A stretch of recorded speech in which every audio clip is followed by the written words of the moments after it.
across the UK. On DAB+, on your smart speaker, on your smart TV, and on your side. This is Talk.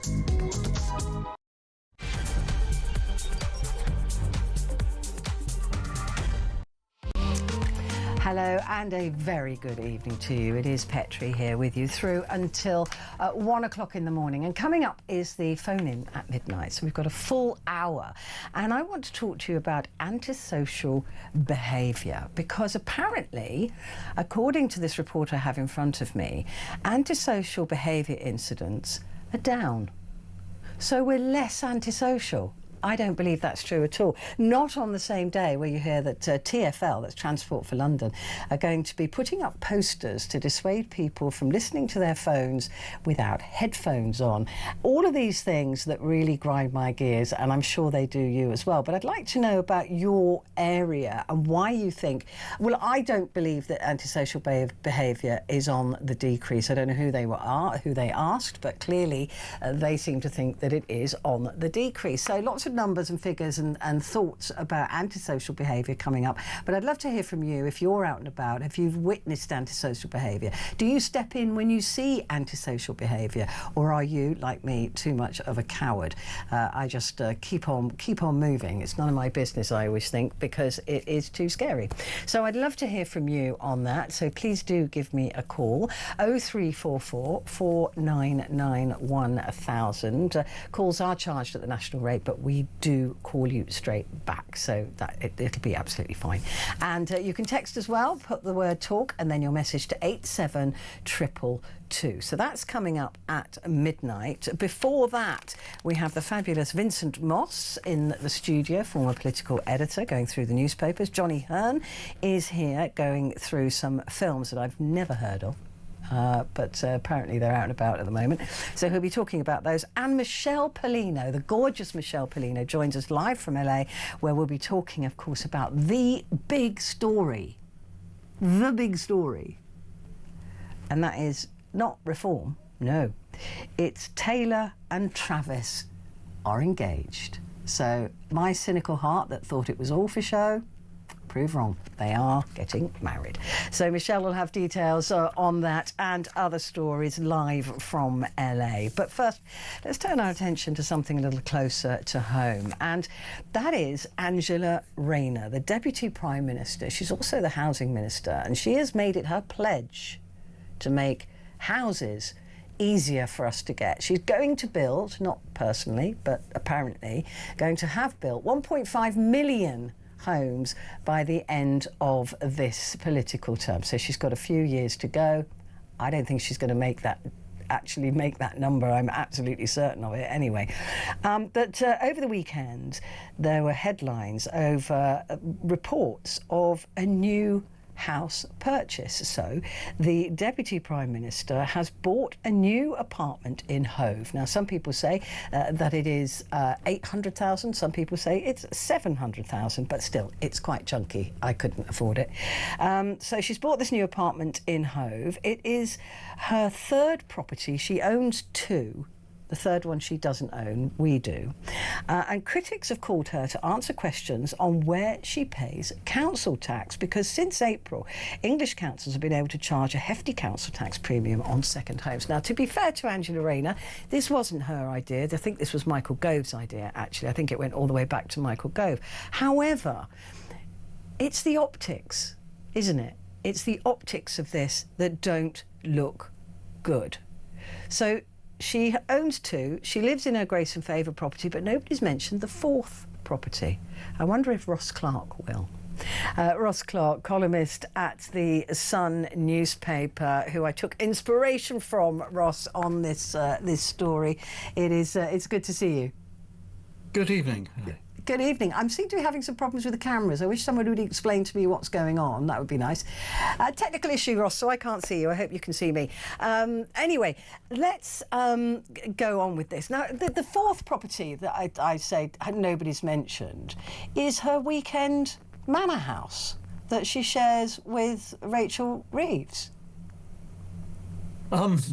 Yes, well, that's sort of grace and favour thing. It was actually given to the given to the um, given to the country in order to that our leaders be have somewhere to relax, and like Chequers and Chevening and Dorney Wood are the three properties, country houses that are available for the use of ministers. And well, Prime Minister always has Chequers, and the others they all have to sort of fight over. And so Rachel Reeves has to share her yeah, manor. she does with somebody I don't believe she gets on terribly well with, if the gossip is to be believed. But the reason I mention that is because there are many people saying, well, look, she's allowed to buy a place by the sea where she can relax at weekends. And fine, I don't have a problem with that sort of aspiration. I think it would be lovely if I could afford it. I probably would do it as well. It's way out of my price bracket. But it's the optics of this, isn't it? Yes, well, I mean, what's sort of particularly objectionable is that the Housing Minister, Matthew Pennycook, who answers to Angela Rayner, I mean, he's on record as blaming second homeowners for worsening the housing crisis. And if you're going to do that, then it doesn't look good if you go out and buy yourself a second home or a third home, does it? It's now I've got nothing against aspiration, and I will say one thing for Angela Rayner: nobody can accuse her of being a NIMBY, or not that we know about so far. She does want to build more homes, and but that's not going very well. Her house building program is already lagging way behind, and partly because she seemed to see the problem of a lack of supply of homes all to do with NIMBYisms, you know, sort of Tory voters in the shires blocking the construction of new homes. But I think she's rapidly finding out that there's rather more to it than that. And one of the things that's holding up the building of new homes is a lack of skilled tradespeople to build them. There's also vast amounts of bureaucracy involved in building and commissioning new properties. The state councils are taking too much money from developers under things called Section 106 agreements and construction, something called the Construction Infrastructure Levy, which is you know, basically a tax on house building. Now that's just what we don't need when we need new houses to be built. So yeah, you know, there is a great shortage of housing. Angela Rayner wants to build some more, so perhaps we can say, let her off the hook and say, well, you know, if you want to build 300,000 new homes a year, if you were building 300 new homes a year, 300,000 new homes a year, there would be enough for Angela Rayner to have a second home. But that housing construction target, that she's falling way behind on that. Yeah, and this is I just find with this government, Ross, is that their ability to kick themselves in the face is quite extraordinary.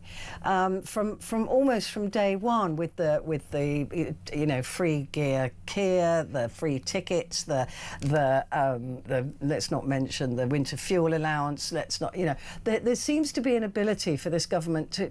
It's almost like it's tone deaf. You got the homeless minister recently had to resign because she kicked her tenants out, put the rent up, and then tried to re-let it, which is something that Labour is trying to stop. So I don't understand why they seem to be so capable of these own goals.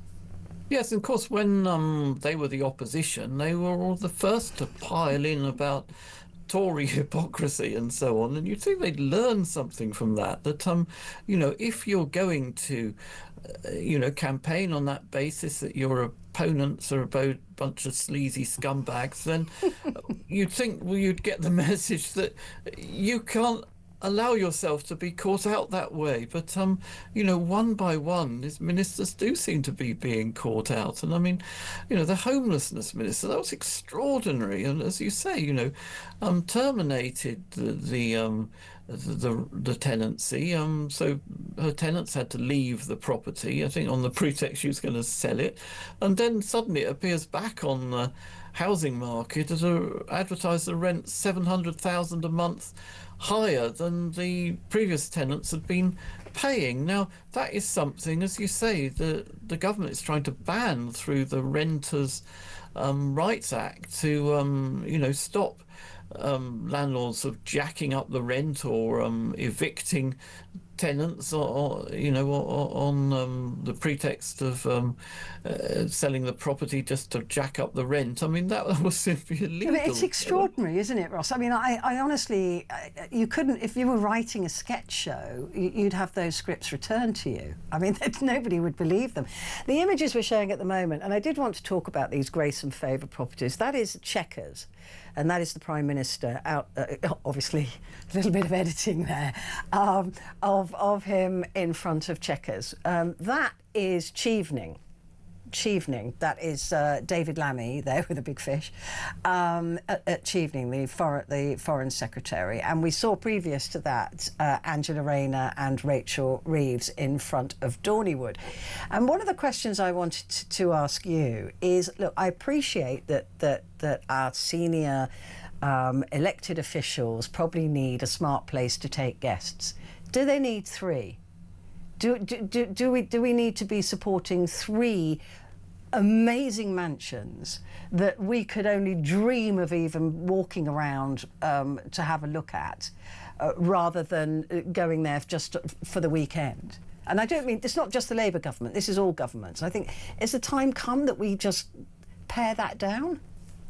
I mean, I don't particularly begrudge the ministers that perk, but particularly because certainly Chequers, I'm not quite sure with Chevening and Dorneywood how they came to be used as they are, but Chequers was given to the nation specifically so the Prime Minister of the day could but they could share it, right?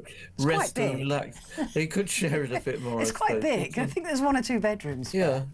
But you know, as I understand it, I mean, that property is maintained to you know, a trust that was part of the original endowment. So it's perhaps not fair to say it's taxpayers who are paying that. It's paid from an endowment. But I think with what really is offensive about the council tax changes, which, as you said, were the brainchild of Michael Gove rather than Angela Rayner, this second homes premium, where if you have a second home or investment property that's not actually let at the moment, you pay double the council tax, double the normal council tax.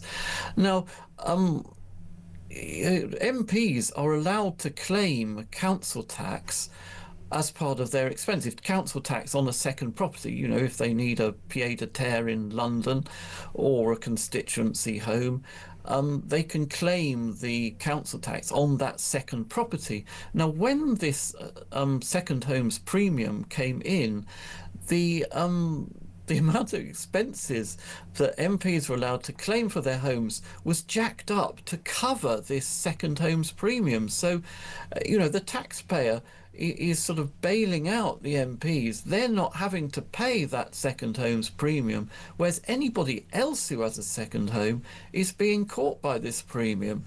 Now, that is what is so obnoxious and what I think offends the sense of fairness of the general public. Unless it's Mark Drakeford, of course. Now, Mark Drakeford, this is an even worse situation in Wales. I mean, it makes you thankful to be an English council taxpayer, but in Wales, the Labour-run government there, and you know, Wales since devolution has always been run by Labour. It's become a sort of one-party state.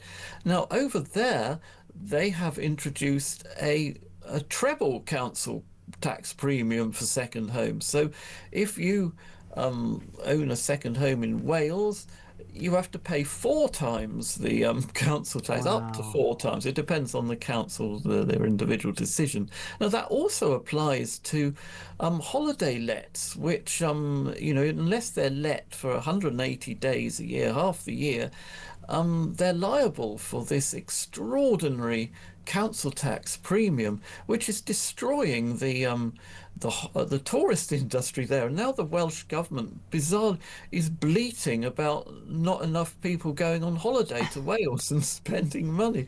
But Mark Drakeford, who was the First Minister in Wales when this change was introduced, he turned out he owned a holiday chalet down in Pembrokeshire. But surprise, surprise, his holiday home was exempt from this council tax premium because it had some kind of, restrictive covenant on it, saying it couldn't be used as a main home. And the small print said that, his holiday home was exempt from these charges. How, Now, again, what an extraordinary that is really coincidence. What an extraordinary coincidence. The thing is, that, like we were saying, Ross, it seems to be there's one rule for us and one rule for them. And this certainly applies to Angela Rayner when it comes to buying her council home. So she benefited from the right to buy scheme and has now tightened that scheme. And it feels almost like pulling the ladder up once you've reached where you want to be. And a lot of people are looking at that and seeing that as deeply hypocritical, because this is how you grow your property portfolio, right? Is you make profit and then you sell and then you buy something else and then you're able to buy 2 homes. But that also is being seen as quite a shifty move. Yes, I mean, personally, I've always been a bit against the right to buy. I think it's it's taken a lot of social housing out of the market, and the money has never been, receipts from councils' home sales have never been enough to build replacements and so on. But Angela Rayner did take advantage of this scheme. She then sort of bought it at a 25% discount. This is a home up in Greater Manchester. She then sold it at a sort of £50,000 profit or something. So she's done very well out of the right to buy. To be fair, she hasn't abolished the right to buy, which she perhaps could do. But she has tightened the rules. You now have to have lived in your council house for much longer than you previously had to do. And there's been one of other ways in which it's been tightened up. So yes, she's making it a little harder for other people to take advantage of the scheme, which she did so handsomely out of. The thing I think that many people, particularly those listening, and myself actually, we're just tired of being taken for mugs in a way. And when we want our politicians of whatever persuasion to have walked or to continue to walk in our shoes. In other words, to use the same healthcare, the same transport system, have the same issues with paying their mortgage, council tax rises. We know that Rachel Reeves is looking at ways to fleece us even more in the coming budget in terms of property taxes and scrapping council taxes and looking at land values and things like that, which will disproportionately attack people in the south of England. When we see them, staying in, even if they are paid for by a trust, big mansions, I mean, who do they think they are? And that kind of separates them even more from us normal folk who have to go to work at unearthly hours and perhaps struggling to pay a mortgage, worried about the food bills, and then we see their expenses bills and we see their pay rises. They've had bigger pay rises than most people in the private sector and certainly in the public sector in the last few years. It seems they're getting further and further away from who we are. Yeah, there's a touch of the East German Communist Party here, isn't it? They had very much. All Ernst Honecker and all his cronies, they had a sort of special compound north of Berlin, where they all went for their weekends and had these sort of fabulous houses in the middle of a forest with a swimming pool and a shop which sold Western goods. This at a time when, East Germans were sort of deprived of any of these goods. So this settlement, which it seemed to be known about by East Germans, used to be dubbed Volvograd because they all seemed to drive Volvos when the other Eastern Europeans, if the other East Germans, if they got a car at all, it was an old smoky old Trabant. Oh, I love the They probably had to Trabbies. wait for 10 years. I'm very fond of the delivery Trabbies. of it. And you've got a sort of whiff of that in the way that our politicians. It does are feel behaving. like that. And look, it's not the politics of envy. It's just that, no wonder you don't understand us. That's how many of my callers go. They don't have a clue, really. This is a Labour government as well. This is where we should be being listened to or understood, or not see people going and buying £800,000 flats in Hove, right? We kind of go, oh, that's a bit. It's like John Prescott with his 2 Jags, isn't it? Yes, and one thing which really stands out from this is the way MPs and other senior public sector workers enjoy these gold-plated, index-linked pensions, Yeah. which have huge contributions from the taxpayer the employer contributions to these pensions is way above what you will get from if you've got a private pension in the private sector. And you think if you do have a pension in the private sector, you often have to think about, well, that pension is not going to be enough for me in retirement. I've got to think of some other way to invest my money and to support me in my old age. And quite often that will be another property. People will start thinking about investing in property to boost their pension. Now, then you get the government ministers who themselves on these gold-plated pensions then start sniffing at private property investors, blaming them for housing crisis and so on, when all they're trying to do is sort of enjoy a decent retirement, enjoy the sort of pension which these MPs are getting on the state, and that's what's so annoying. If you don't have a public sector pension yourself, to then be sort of blamed for creating a housing crisis. And lectured at as if you're destroying the world, and then they go about and do exactly the same thing. I mean, her second flat in Hove, Angela Rayner's, that would be exactly the sort of property that's being bought that has pushed up the prices for people who live in Hove. I mean, that's exactly what they've been talking about. It couldn't be more accurate. Average property price in Hove now, with Brighton and Hove, is sort of over 10 times the local household income. Wow. So it's extremely difficult for people to get on the housing ladder, and for building new homes. And let's face it, there is a problem where in places where large numbers of properties are scooped up by investors and so on, don't give the local people a chance to buy. But it's very easily solved, which the majority of new homes in places like Brighton and Hove should have restrictive covenants on them, saying they can only be bought as main homes, only be bought as owner-occupied homes. Yeah. They're very, very simple. But instead, the government choose to sort of try and take it out on buy-to-let investors through numerous means. And the previous government was just as bad as the current one in this. They're investing in building companies that aren't building. Introducing all kinds of pernickety rules, removing tax breaks and jacking up stamp duty like Rachel Reeves did in the last budget. And, sort of buy-to-let investors are under attack from sort of every quarter Absolutely. by the government, and yet Angela Rayner then goes and helps herself. I just honestly, the self-harm is just extraordinary. Very quickly, Angela won't be touched by this, though, will she? I mean, she's sort of Teflon at the moment. Well, yes.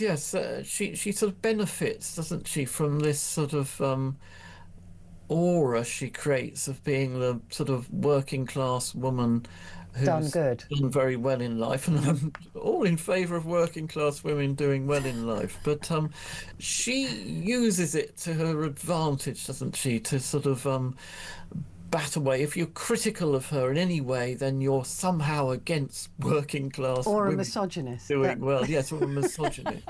well, Ross, she sort of rather sort of benefits from that sort of well, I'm actually Northern, so I should try that. Maybe I'd benefit from it as well. Ross, thank you. I know you were up for Mike Graham's Morning Glory this morning, so thank you very much for staying awake for me at the other end of the day. It's absolutely brilliant to talk to you. Ross Clark, columnist at the Sun newspaper. Don't forget, Morning Glory is on in the morning with Mike Graham from, is it 6:30? 6 o'clock. Oh, he gets up early. Quick break.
Across the UK, on DAB+, on your smart speaker, on your smart TV, and on your side. This is Talk. Hello there. Yep, this is Talk, and it is Petrie with you here until 1 o'clock. And coming up at midnight, I want to talk to you about antisocial behaviour. I've got a piece here in The Sun. It says, cop call at surge in thugs on trains. Booze-fuelled antisocial behaviour on trains is on the rise, prompting calls for police to get a grip. There's a lot of antisocial behaviour on trains. I hear about this all the time, especially people listening to loud music or having very loud conversations. Now, I don't mind listening to other people's conversations. In fact, I really quite enjoy it. And even if I can't hear the other end of the conversation, I like to imagine what they're saying. But I'm a bit weird like that. A lot of people don't like the noise. That's just one example of antisocial behaviour. You've got bad neighbours. You've got young people with nothing better to do causing havoc on the streets. You've got, you know, shoplifting is now considered an antisocial behaviour rather than a crime. You've got all sorts of fly tipping, rubbish being dumped everywhere. We have a particular problem with that in Shepherd's Bush. People just go, oh, I don't want this mattress anymore, let's dump it at the end of Petrie's Road. So that happens a lot, probably on a bi-weekly time scale. But I'd like to hear from you, because reports are suggesting that antisocial behaviour is on the decrease, it's on the decline. Do you think that it is on the decline? I'd like to hear from you about any antisocial behaviour that you witness. Maybe it's loud neighbours, maybe it is, I don't know, badly behaved dogs, although I doubt that, because they're all wonderful. But, well, people not picking up after their dogs, all that sort of thing. What has happened to British society where we just don't seem to care about anybody else? And I think that's what the problem is. We're just so unbearably selfish at the moment. So that's what I want to talk to you about, is what you've seen, what you've witnessed, and what it's like in your area. And do you think it's on the decrease? And how do we solve this? How do we make people actually care about other people and what they think? I don't know. Give me a call. 0344 499 1000.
the UK.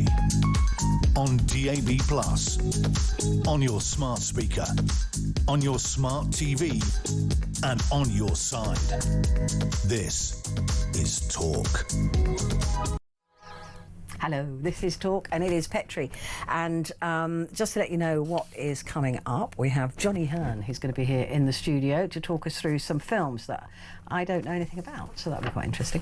And then at the top of the hour, Vincent Moss will be with us to go through the newspapers. But I'm delighted to say that my favourite person, I just love her, Michelle Pollino, Fox News, Headlines 24/7 entertainment reporter in LA. How are you? Hi, Petrie. I missed you so. I am so glad to be with you on this very special day. I know. I mean, this is the big news. And my cynical heart, if you remember, I was a bit, is it for show? You were all hearts and flowers going, no, I think this is real. And Michelle Pollino, I hand it to you. Thank you very much. It is getting real today. It has gotten real. Taylor Swift and Travis Kelce announced their engagement on their Instagrams. Both of them posted a series of gorgeous photos.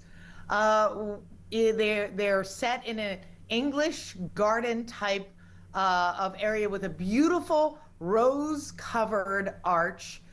Travis Kelce down on one knee with a ring box in hand in one of the photos. In another photo, the two of them look lovingly at each other. That knee photo, though, that first photo really captured me. She's clasping his face in her hands. It's such a loving portrait of the two of them. He's almost as tall as her kneeling down, isn't he? Nearly as tall as her kneeling down. But I loved, they captioned the photos with the cutest post. They wrote, your English teacher and your gym teacher are getting married. And they followed it with that dynamite emoji, which I loved. The ring is on, I think it's the third or fourth picture. There's a series. Oh, it's a beautiful ring, actually, because normally those big rings are quite sort of garish, but that, classy, beautiful ring, really lovely. Yeah, it's really reminiscent of an 18th or 19th century diamond cut. It's called an old mine brilliant cut diamond. It's set in a handcrafted gold band, co-designed by Kelce, which, if you want your man to give you a ring, you better have him co-design it. I think this was lovely. It's estimated to weigh between 8 to 12 carats, value ranging around 400 to 600, but some even suggesting, obviously, closer to $1 million. Well, he can afford it. They both can afford it. They can both afford it. But, when I first saw this, I did think of you. I thought, well, I was wrong. I love your jaded heart, though. yeah, I know. Well, she has got an album coming out, just saying. Anyway. Just saying, yeah.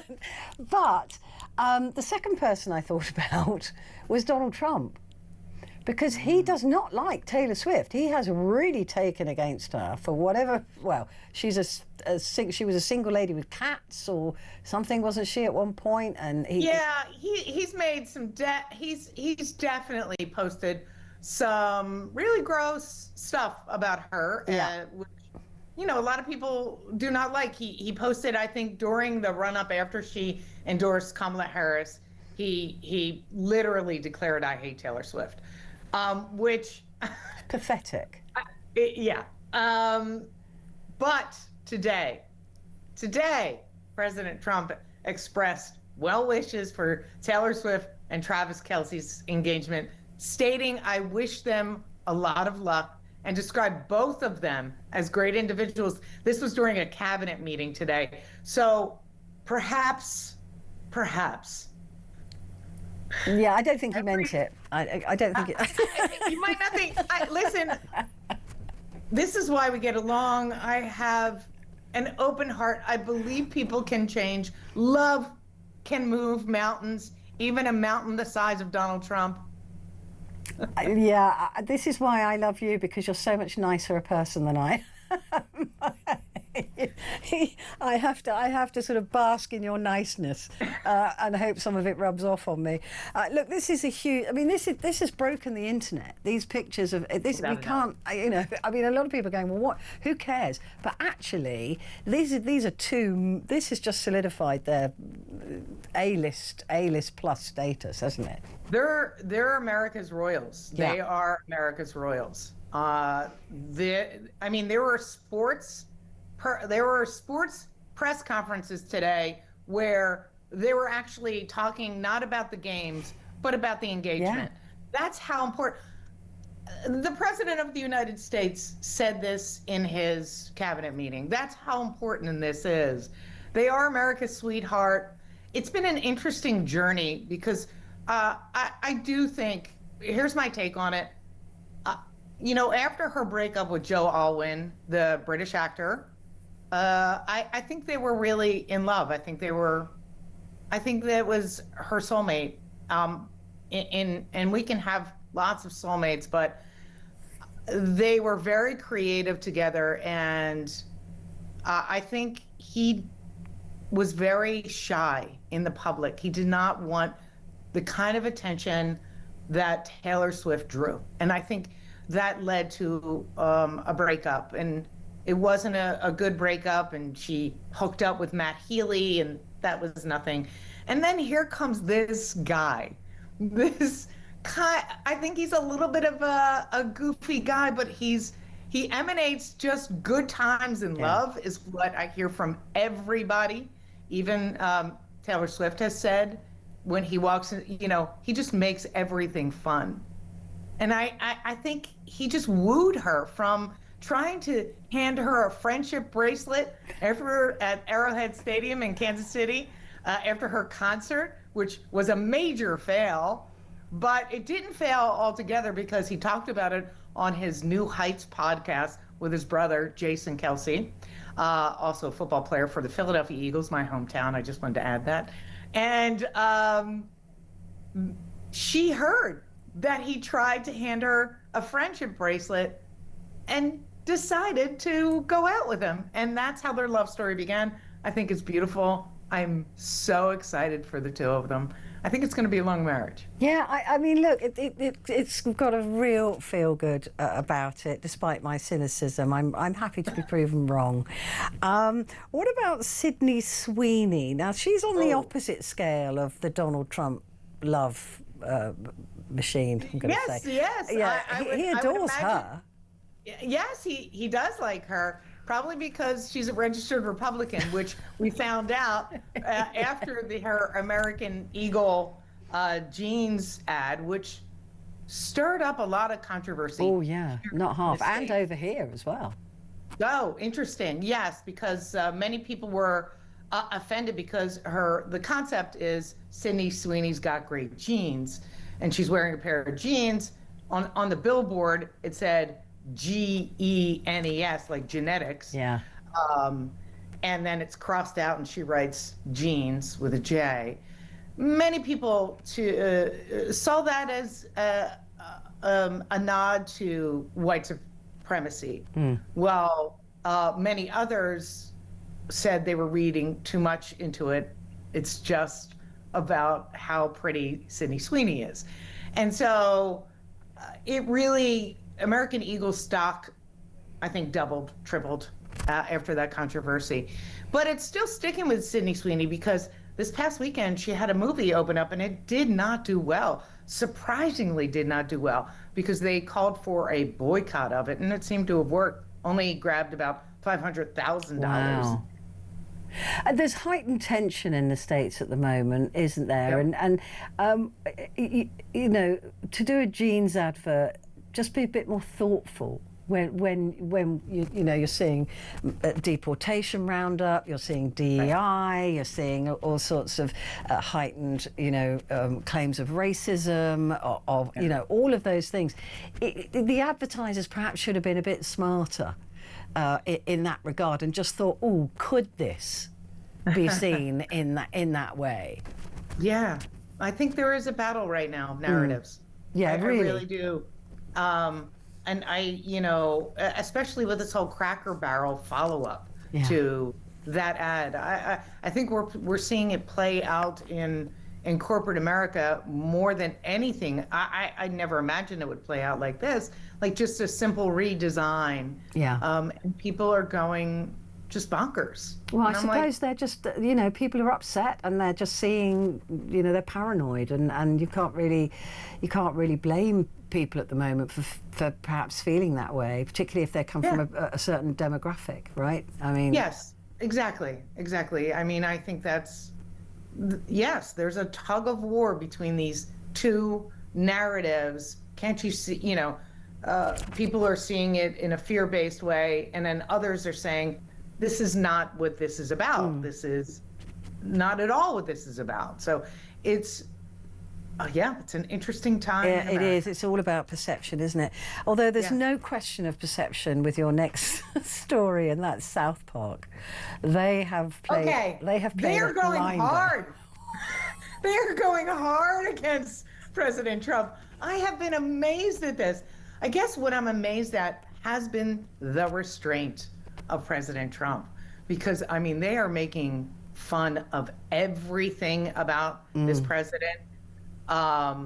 They are portraying him as having, how do I say this?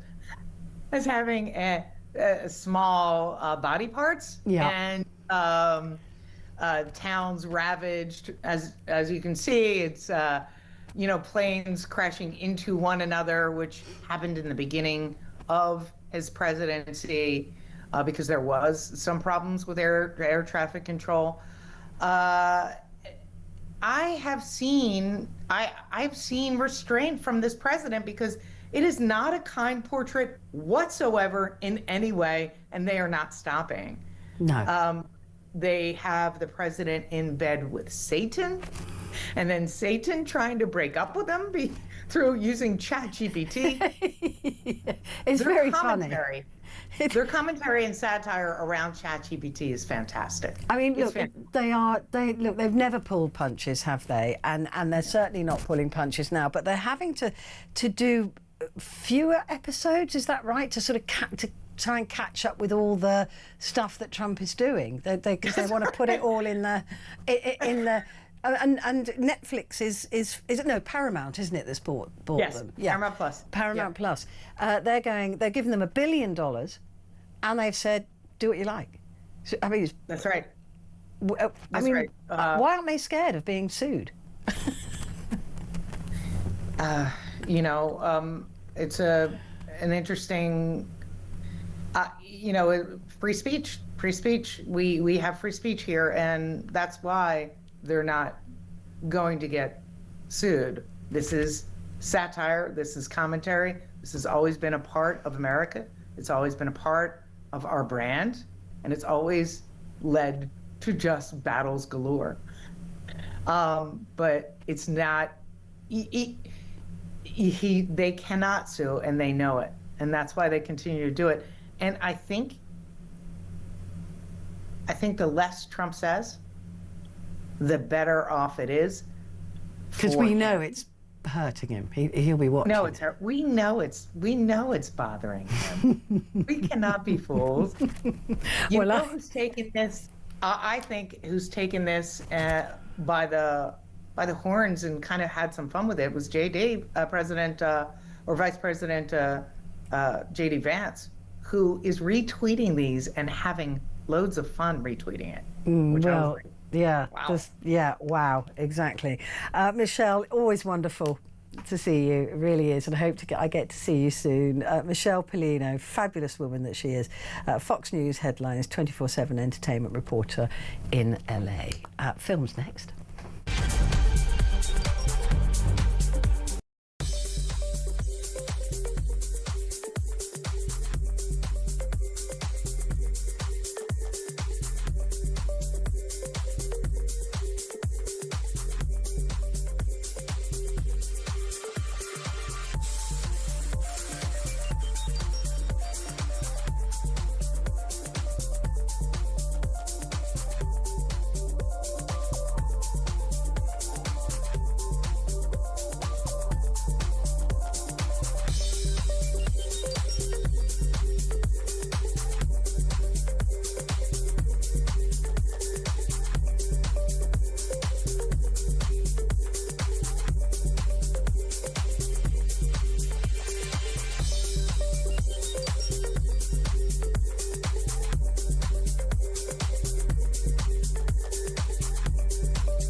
across the UK, on DAB+, on your smart speaker, on your smart TV, and on your side.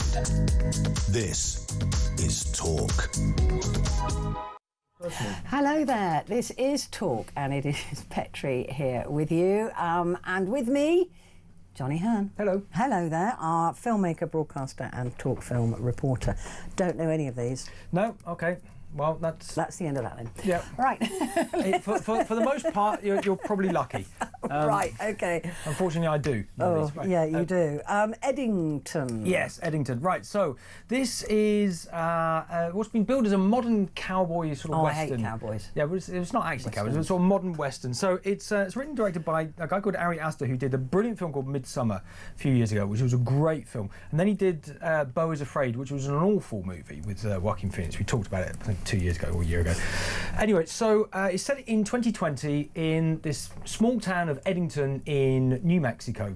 And Joaquin Phoenix plays the sheriff who clashes with Pedro Pascal, who's playing the mayor, over the wearing of masks and COVID policies and social distancing and things like that, because Joaquin Phoenix thinks it's all nonsense and Pedro Pascal is following the state rules that, you know. And so they clash over that to the point where Joaquin Phoenix, as the sheriff, says, right, I'm going to run for mayor. Okay, fine. But then we realised that there's actually their history between them was a little bit more personal, all to do with Joaquin Phoenix's wife, Emma Stone. I'll speed it up.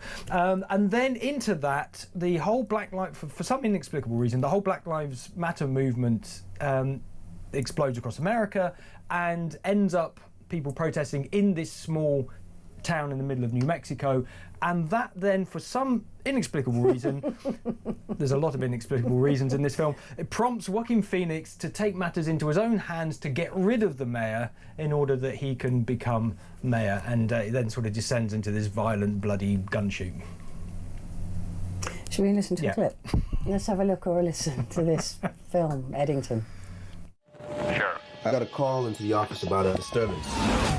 Last night, the family was murdered. Shooters on travelable ground. This is a Pueblo case. This is our crime scene. Get out of here. I'm running for mayor. You can't keep your own office going, but you're going to run mine. They're your streets to keep safe. Ted Garcia. The man is simply evil. Can we shut this bitch up?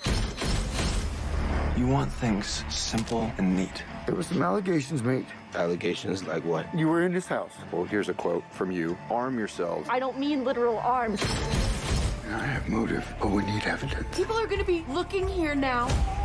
He's aggressive, he's dangerous, he needs to be locked up. I don't trust him. We are in a fight against evil.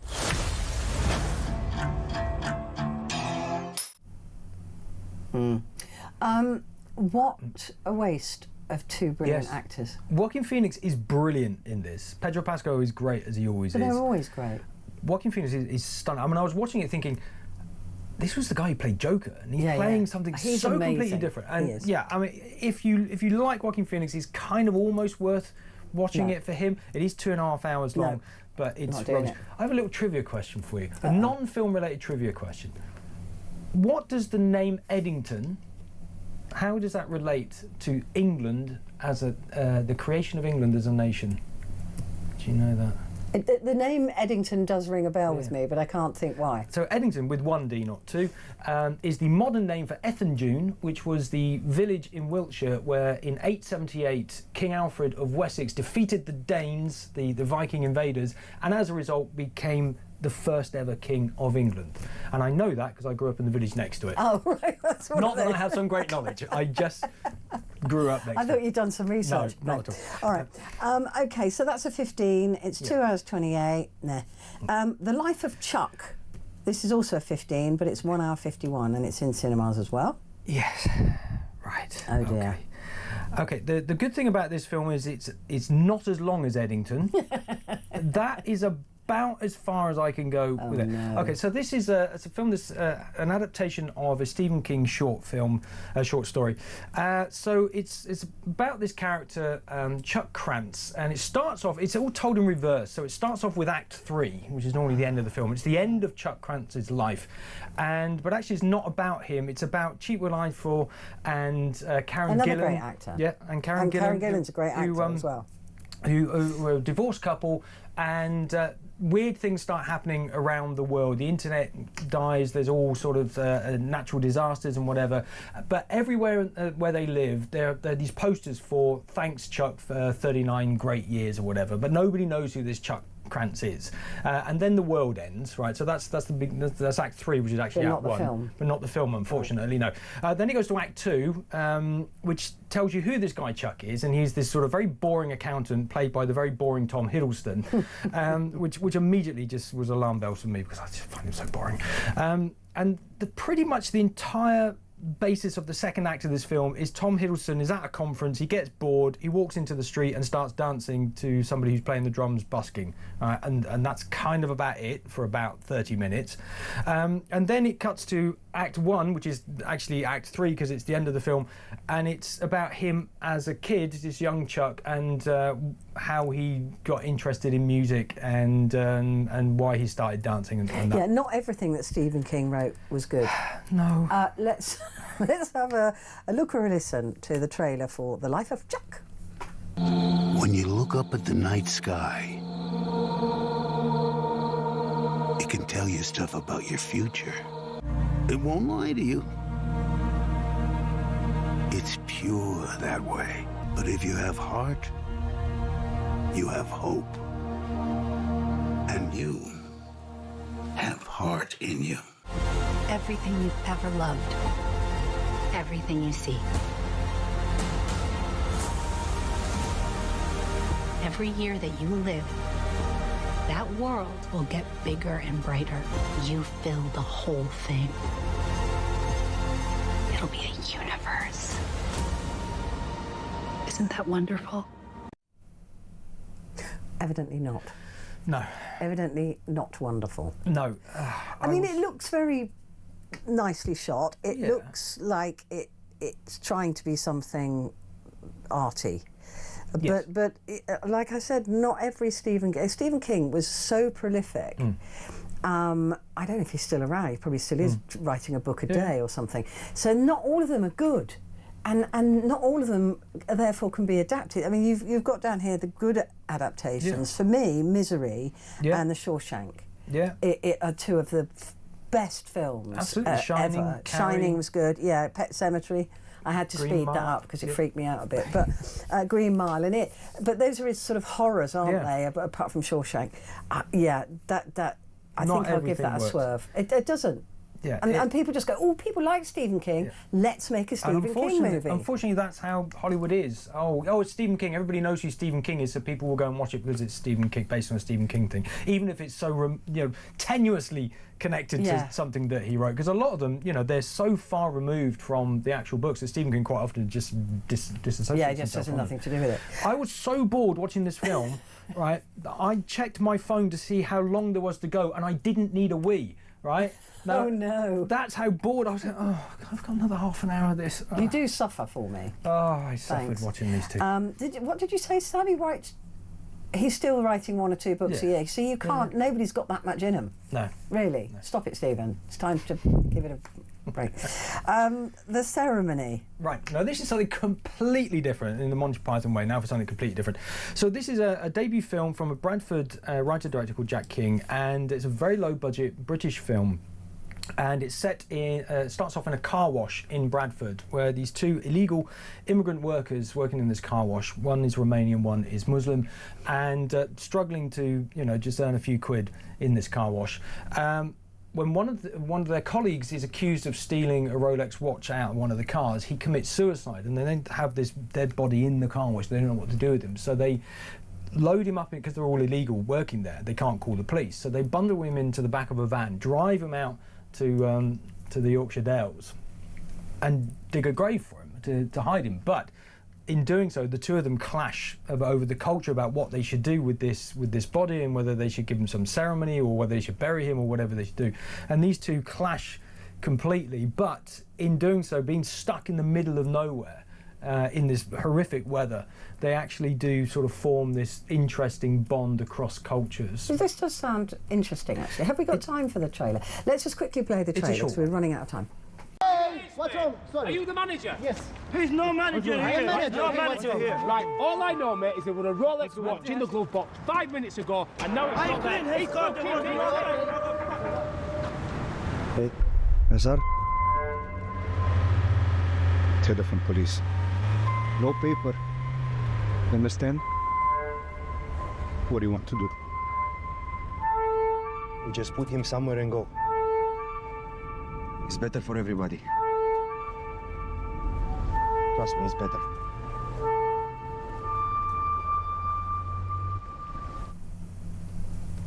Oh, it's beautifully shot. It looks absolutely wonderful. I can tell you now, in 5-6 years' time, this guy Jack King is going to be one of the best British film directors around. He's got, if this is his debut film, he's got a brilliant career ahead of him, and I'm really looking forward to see what he comes up with. Really exciting. Yeah. That one I might watch. The Ceremony, that's a 15, 1 hour 32, and that's also in cinemas now. John, thank you very much indeed. Johnny Hearn, filmmaker, broadcaster, and long sufferer of watching films. Back in a moment with the papers.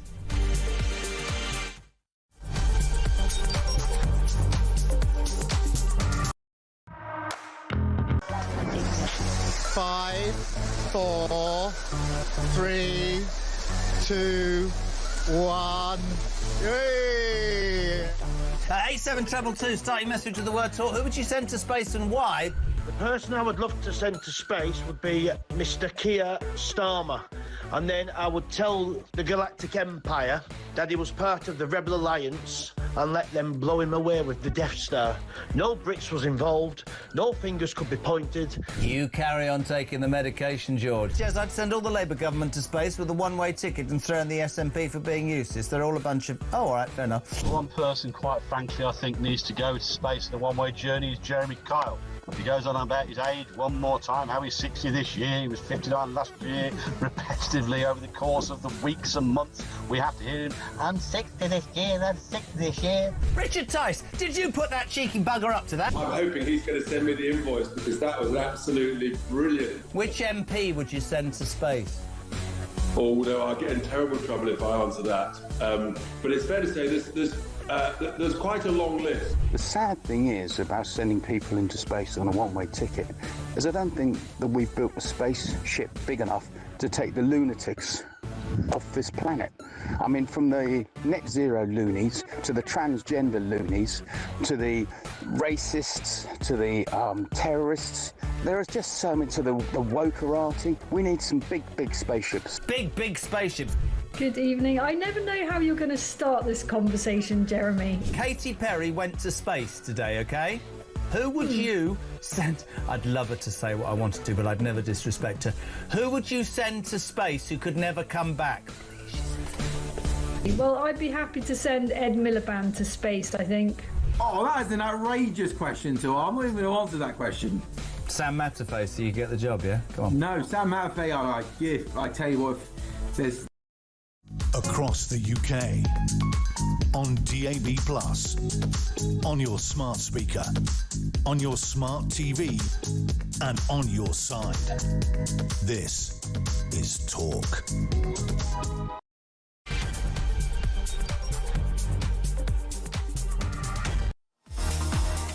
Hello, it is fabulous to have your company, and I'm thrilled and delighted to say that in the studio with me is Vincent Moss, former political editor. Good to see you. How's your summer been? Has it been all right? Yeah, very good. Enjoying the weather. Business is very pleasant indeed. It's been a nice bit of rain this morning, though. Yeah, a little bit of rain. It was nice. Yeah, good. I said that to a friend of mine on the phone. So I went, I don't mind a bit of rain. It's good for the garden. And he went, you do know how old you sound, don't you? And I was like, oh, yeah. Actually, Just for that moment, it was embarrassing. Before we get to the papers, antisocial behaviour. There's a lot of stuff around about this at the moment, particularly on trains and on public transport. And Transport for London now are going to be furiously putting up posters to ask people to be polite enough not to play music out loud or to play TikTok or whatever it is they're watching on their phones without headphones.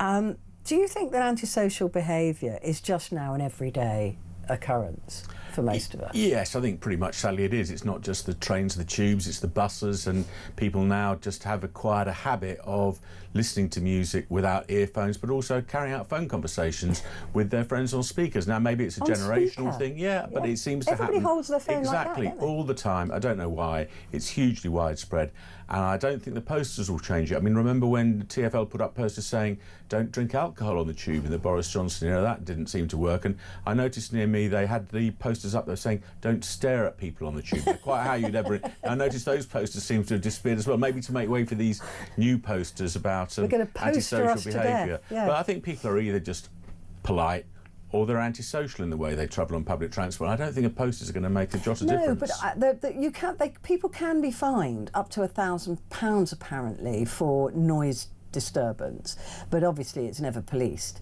But what is happening? I mean, look, in the last 10, 15 years, probably longer, now we carry around something that can play films, it can play television programmes, it can play music. We didn't have that before, right? You'd have your Walkman if you were lucky, which you couldn't listen to without headphones anyway. So nowadays we've got this incredible piece of kit which has led to people watching things and doing things that we weren't able to do before. So that's changed behaviour. But it seems that along with it, there's a lack of, just a general lack of awareness about other people. Nobody seems to care.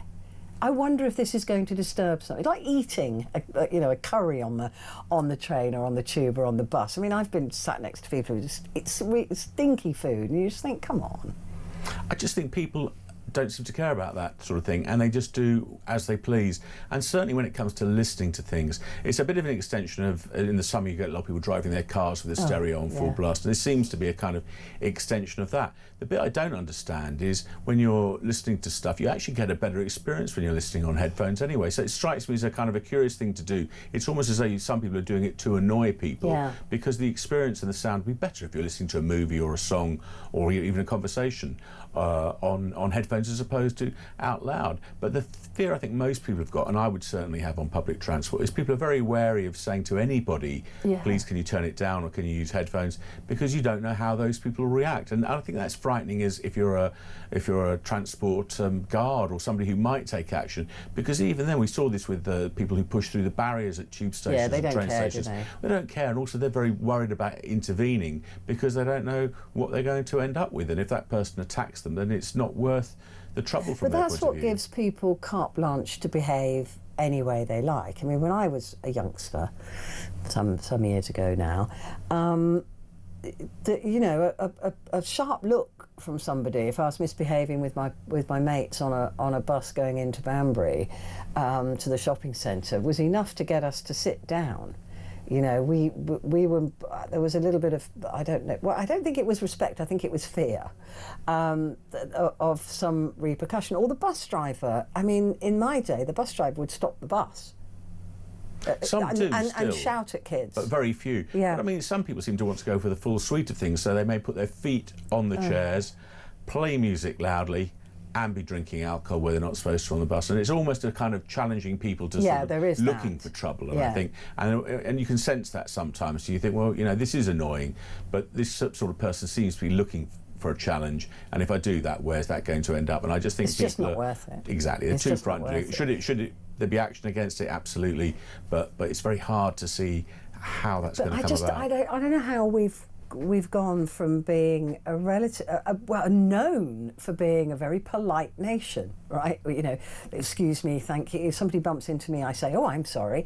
You know, that's just what we do, even if it had nothing to do with me. We always queue. There was always this theory that we were very polite, and suddenly we've descended into this this rudeness that nobody cares about anybody else. You know, even when I'm just walking down the street and I see people chuck litter on the floor, and you just think, what? Or take it home with you. Yeah. Or people, the worst is people throwing it out the car, and I'm like, you're actually in a bin, a moving thing. Take it home with you. And it's just that I don't care. I don't care about you, I don't care about this environment, you know, and if you say to somebody, can you pick that, they go, well, that's somebody else's job. Exactly. Well, yeah. You know, it shouldn't be. And the queuing thing has apparently become an issue for buses in particular, where apparently drivers and the bus unions are saying that people are no longer now queuing, and it's a bit of a bundle and a free-for-all. So even the thing we're most famous for, potentially, God, if we queuing for buses, we stop queuing, then all society falls, doesn't it? So, and it seems to be that we've even stopped queuing for buses, and now when the bus pulls up, people just swarm to the front and try and get on first, even ahead of people in with push chairs and wheelchairs and the rest of it. I mean, it's really, to me, it's just been such a speedy journey from the way we were to the way we are. It just seems to be happening quicker and quicker and quicker. I mean, shoplifting now is considered an antisocial behaviour, not a criminal one, right? It's antisocial behaviour. And you've got some police officers suggesting that the general public should step in if somebody's sweeping Boots the chemist, you know, of all its, you know, cough medicines or whatever.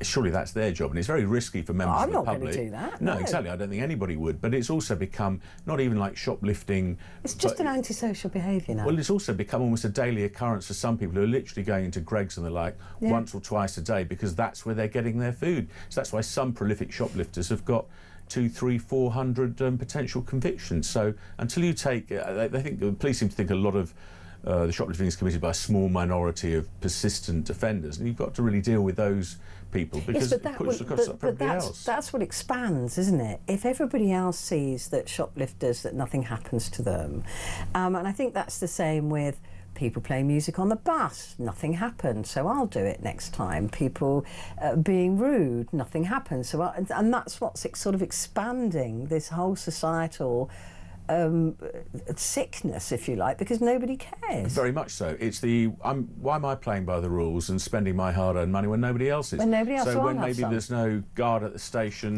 you don't tap out, or you try and avoid paying the fare because you think other people are doing it. So it just encourages, as you say, it just proliferates the whole problem. Yeah, the whole problem. The thing is that I still have fear of being caught. The worst thing for me, if I'm watching a film and somebody's been wrongly accused of something, I almost can't watch the rest of the film, because that is my, oh no, I can't bear it, I can't bear it. It really upsets me. And so I still have that sort of fear of being observed doing something wrong. I can't bear it. So, you know, I don't think I'm naturally I'm not an honest and wonderful citizen. I'm just too scared to break the rules. But if I didn't have that fear, I you know, who knows what I'd be. But I think, I was saying this the other night, a little bit of fear is it's a controlling, we used to be scared of the police, right? Fear is a good thing. Not fear of being beaten up by cops, right? You know, if you have a certain skin colour, but a little bit of fear is a good thing for society to keep us under control. That's right, and it makes you follow the rules. And the fact that that fear has now disappeared is why you've seen that explosion in antisocial behaviour, fare dodging, shoplifting, and those sort of things. What are the repercussions? repercussions? There's no fear of consequences. No, it's really interesting to me. But there's a report here that says that there's been a decrease in antisocial behaviour, which I don't. And then another report here saying that it's on the increase. Yes, I'm sure most people's lived experience is not. I think our lived experiences. Yeah. I mean, even fly tipping. All of those things that are considered antisocial behaviour.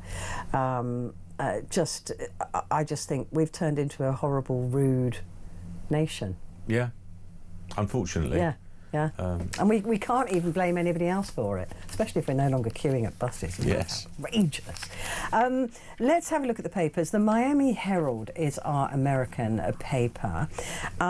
Prices are just too high. South Florida diners sound off on why they are not dining out. This is really affecting America. It's affecting the hospitality industry. It's affecting everything at the moment, and of course jobs. Yeah, very much so. I mean, pretty much the same thing happening over here. Cost of living means people can't afford to eat out. I mean, they're talking about a meal for two hitting, in some places in South Florida, Miami, $300. And that's just way too expensive. 160 quid. Probably a bit more than that, probably 240, 230. So it's a lot of money. I mean, nice restaurants, nice food, but for people on average wages, they just can't afford it. And there have recently been a lot of pictures coming out of Las Vegas. I don't know if you've seen them, about showing how empty it is there and how unbusy it is, because people are just fed up with the spiralling prices in Vegas. But I mean, I can't, if I go out for supper, I mean, by supper I mean let's just pop to the curry house, right? You're still looking at nearly 50 quid a head. Really, you know, even if you're not drinking alcohol, if you have, you know, or maybe just one beer and a, you know, whatever, you're still, by the time you add it all up, it's £80 to £100 for two people. Yeah, very much so. Not just in London. Any sort of decent-ish pub lunch now, they all seem to disaggregate the vegetables from the main course. So by the time you've paid tiny for your little servings of exactly.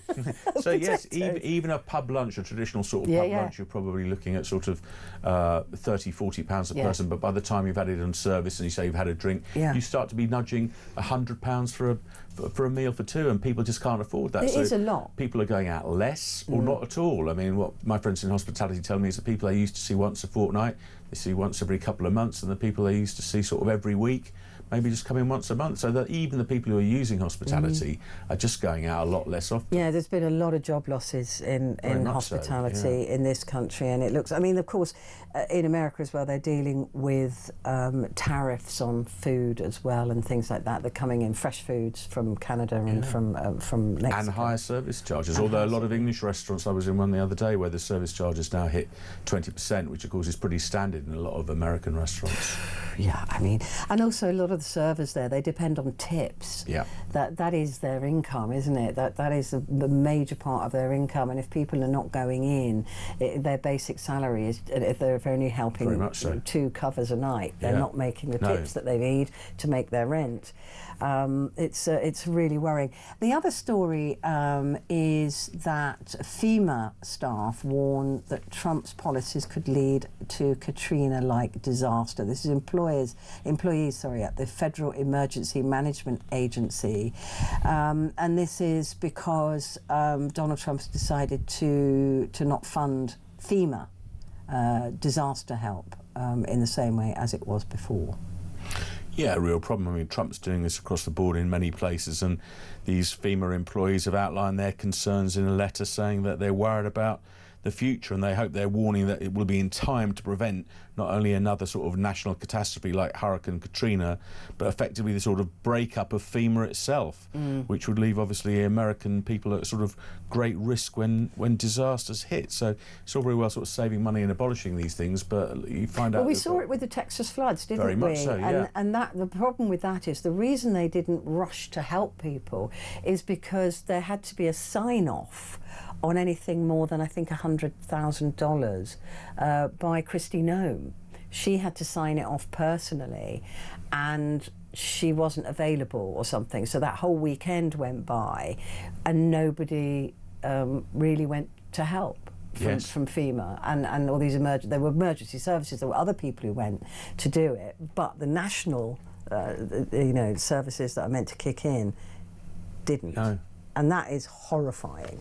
You know, there was a lot of people lost their lives, a lot of children. It's very worrying. And also we know hurricane season is not far away now.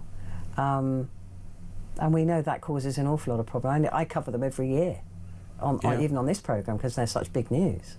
And if those cutbacks are in place, then who knows what's going to happen? And that's what the warning from all the people at FEMA is the point they're making. There's another interesting story in that Miami Herald, I think, given we're talking about deportations and immigration here, and it's talking about President Trump's mass deportations campaign. He's on track, apparently, to deport more than 400,000 people in his first year in office, which is a staggering number, and well above the 271,000 that ICE, the immigration police, removed in the year to September. So huge figures that Trump is achieving there. deserving of being removed. Exactly. Who knows? Probably not. Probably not. And that's been the problem, hasn't it, as well? Because ICE were told to up their numbers to, I think, 3,000 a day.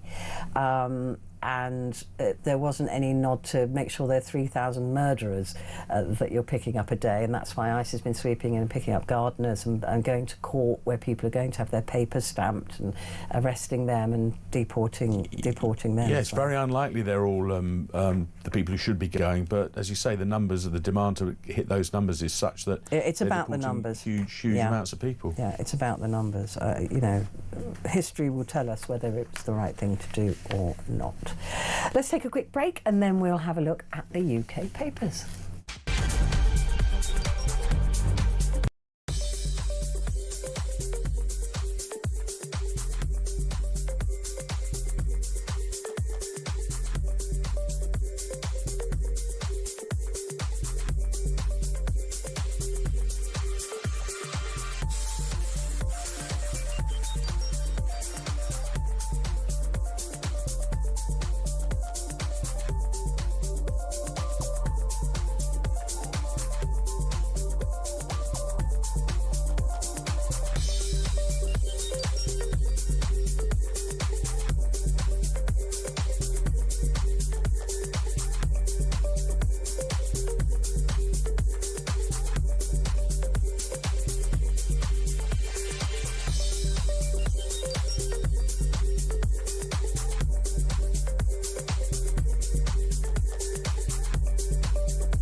Across the UK, on DAB+, on your smart speaker, on your smart TV, and on your side. This is Talk.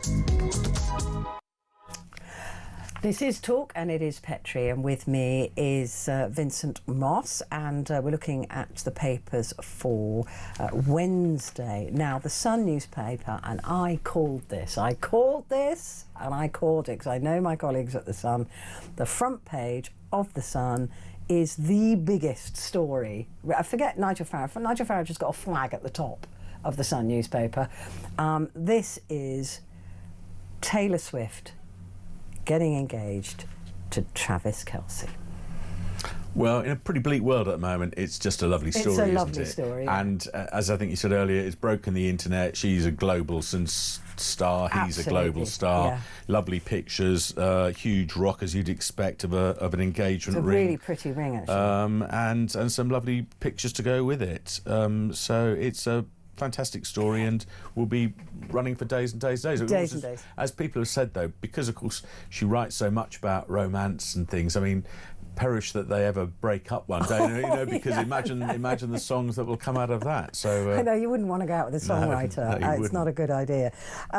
Taylor to wed Travis, and I was very cynical about this when they were first seen together, because they were both big stars, but we all know that in the showbiz world, people are put together by agents, right? They are. I mean, I could tell you, some stories about marriages even happen to help some people out of the fact that they've been gay or whatever. We know that those have happened in the past.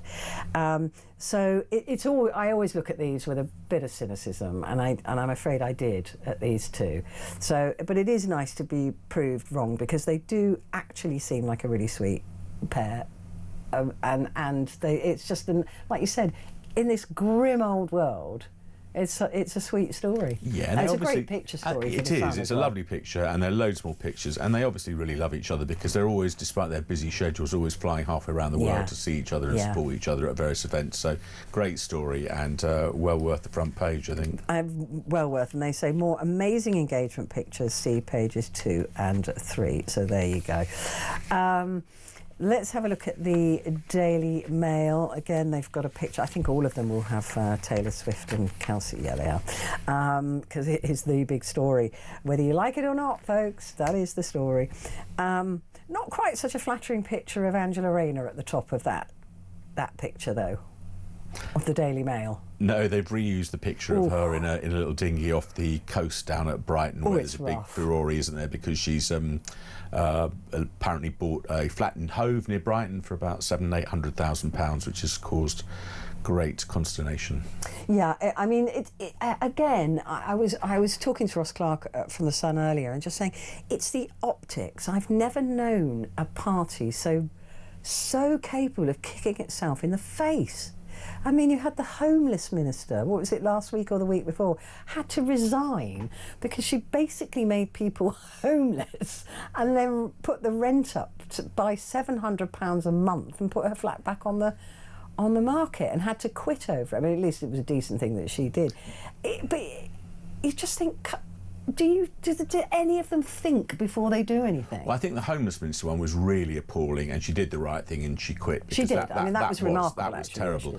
I think that it's unfortunate in some ways that Angela Rayner's in charge of trying to build homes. 1.5 million homes. But it's not unusual for most politicians of all stripes, really, to have more than one home. I mean, the House of Commons is full of landowners, usually in the Conservative Party, and people who own multiple homes, of Labour politicians as well. I mean, to be fair, it is always worth pointing out that they do need 2 homes if they live further away for their work. They don't need 3. They don't need 3. Or 4, because she's also got Dorneywood.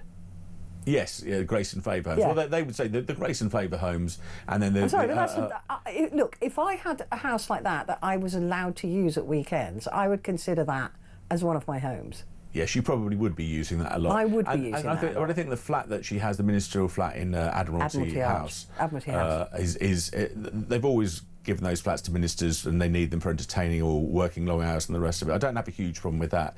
I don't have a huge problem if she's got the money and the income to do it. If buying a second home, so long as she pays all the requisite taxes, which apparently she is. I mean, she'll be paying a premium on double council tax and things like that. Isn't it the narrative, though? You know, look, she's going to have to pay those because the scrutiny over her will be extreme, and rightly so.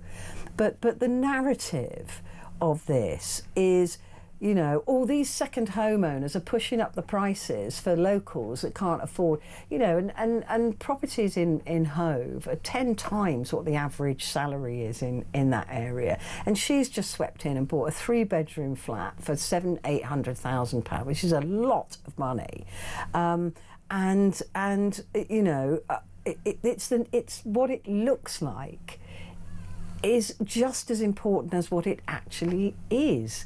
And you can't have this, well, we're going to punish second homeowners, but it's okay for me because actually my expenses have gone up enough for me to be able to pay my second home extra council tax because their expenses went up to meet it. Well, that's right, and it wouldn't have been the story it is now a year or 2 earlier before Labour announced a crackdown on those sort of things and raising premiums on council tax and things like that. And the fact that she's got the money to pay it doesn't make it easier on other people who, for various reasons, they may have ill relatives in a different part of the country, they may want to maintain a second home for all sorts of reasons that they need to. They may have been born and brought up in Hove and couldn't dream of owning. Well, exactly, or split up family where for various reasons there are 2 homes there. So yeah, it's the optics are not great. But also £800,000. It's an awful lot of money when you've already paid for 1 home in her constituency in Manchester area. See, I was trying to do the maths, right, because you can get 5.5 times your salary, but she might already have a mortgage on the house up in Cheadle, is it? Cheadle and Hythe or something, which was nearly £400,000. It's now worth 600 and something thousand pounds. So maybe she remortgaged that to put down a deposit. But still, the way I see it, she doesn't earn enough. No, I think she has about £160,000. So there may have been some interesting, but then you don't know how these things are funded. She may have co-bought it with somebody else. It may be a purchase with other family members. So short of it's expensive buy though for a holiday. It is. Well, I mean, Hove is a very salubrious part of the South Coast, and they're beautiful. And they are lovely houses. But I mean, again, another defence is this is not the starter home end of the market. So no. And I just wonder what kind of homes she's at the moment failing to build. Will they be nasty little plastic house? Do you know what I mean? It just looks wrong. I'm sorry. Yeah. And it's not good for a government that is supposed to be a Labour government, you know, working class, we get you, we're there for you, and they're swanning about with several properties, and it's like Prescott with his, you know, 2 Jags. It just, how do we expect them to understand what we're going through if they don't live our lives? Well, exactly, and it will rather overshadow the next time after the summer break's coming to an end and politicians start to head towards party conference. When she has a press conference talking about her housing plans, that doubtless the questions that will be asked about her own housing arrangements, which will overshadow what she's trying to do. So it's a problem. Yeah, it's an own goal. Yeah. And it's an avoidable, one would imagine. You can avoid buying a second home. Yeah. I mean, I've avoided or if you want a base in Brighton, maybe rent one for a while, or stay with friends. I mean, there's so lots of ways far, around it. I have steadfastly avoided buying a second home. I've done really well at that. The other story, of course, the Nigel Farage story, is the big story. Promises unprecedented measures to halt illegal migration in the face of mounting public anger and despair. Finally, says the Daily Mail, a politician who gets it. But can he deliver it? Well, that's the big question. He can talk the talk, but can he walk the walk? Very much so, and he's got huge headlines for it, and he's tapped into something that people feel very strongly about, talking about deporting potentially 600,000 people if he wins power. Now, that's a huge amount of people. And I think what behind the headlines... He's playing into the Donald Trump playbook, He is, and it's working for Donald Trump. But the big question will be, can it actually work? He's talked about potentially housing, immediately detaining potentially up to 24,000 people coming across the Channel. Well, where? He talks about disused army and aircraft bases. There aren't bases. that many places There aren't around. that many. There's always a furore from locals when you try and use those. Nigel Farage in the past has spoken against using one of these particular bases because of its wartime heritage and the rest of it, and there will be protests against wherever these are. And the idea that he can suddenly magic up 24,000 spaces, and I think he was comparing it to the way we got Nightingale hospitals up and running so quickly, the idea that you can suddenly create 24,000 places and detain people and then process them very quickly and deport them very quickly seems a tad unlikely. But people are so desperate for action in certain cases that he's preaching to the choir in many ways, and he's dragging the debate onto his territory, and we're seeing the other parties having to follow and up their rhetoric. And that's the strength, actually, that that Nigel Farage has, and he's always had. But he's now, you know, rather distastefully, it seems, doing deals with the Taliban and things like that about deporting Afghanis. And the thing that deeply concerns me about that, and would concern lawyers, is are we giving these men to the Taliban to kill? You know, what happens to them after we give them back to the Taliban? That's right, and there must be a risk of that. There must be. So, and I think there's one thing, if you're talking about deporting people to countries, I mean, fewer people are coming over from Albania, but places that are clearly pretty safe. And countries that are clearly pretty unsafe, and Afghanistan would be pretty close to the top of that I would say it was, list. So, and the only people keep talking about illegal. How is he going to look? The only ones that arrive on this land illegally are the ones that have no right to claim asylum. The rest of the people are not illegal unless they've been denied entry. But if he's saying that we're going to stop the boats, then surely there's got to be somewhere that people can claim asylum, because at the moment it's only on British territory. So nobody asked that question in the press conference today. I was really surprised. Well, what about the legitimate claims? That the only way they can claim is by being on British soil. Yes. How are you going to deal with them? How are you going to deal with them? Yeah. How are you going to process them? How are you going to protest when you can't put them in Afghanistan, which I would imagine is very unlikely? Where are they going to go? And I think they say they're talking again to Rwanda and other countries, potentially Albania, who knows where else. But the question is, will it work? And the answer is... Well, it will work in terms of votes. Yes, it will, but we may only find out when it's too late. And even if Nigel Farage and Reform are elected as the governing party in 4 years' time, it will take a year or two to get that legislation through. You'll need to derogate or come out of the European Convention on Human Rights. That will take at least 6 months. The Refugee Convention. Exactly. So many other treaties you have to... Yeah, and all of that will take time. So even if there is a reform government in 2029... The boats will still be coming. Well, exactly. It will still take a year or two at least to make the changes that Nigel Farage wants to make. But, you know, he's always talked a very good talk, and he certainly did today, and very, very cleverly sort of swiped away any questions that he didn't have the answers to. Let's take a quick break, Vincent, and then we'll come back to the papers in just a moment.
Across the UK, on DAB+, on your smart speaker, on your smart TV, and on your side.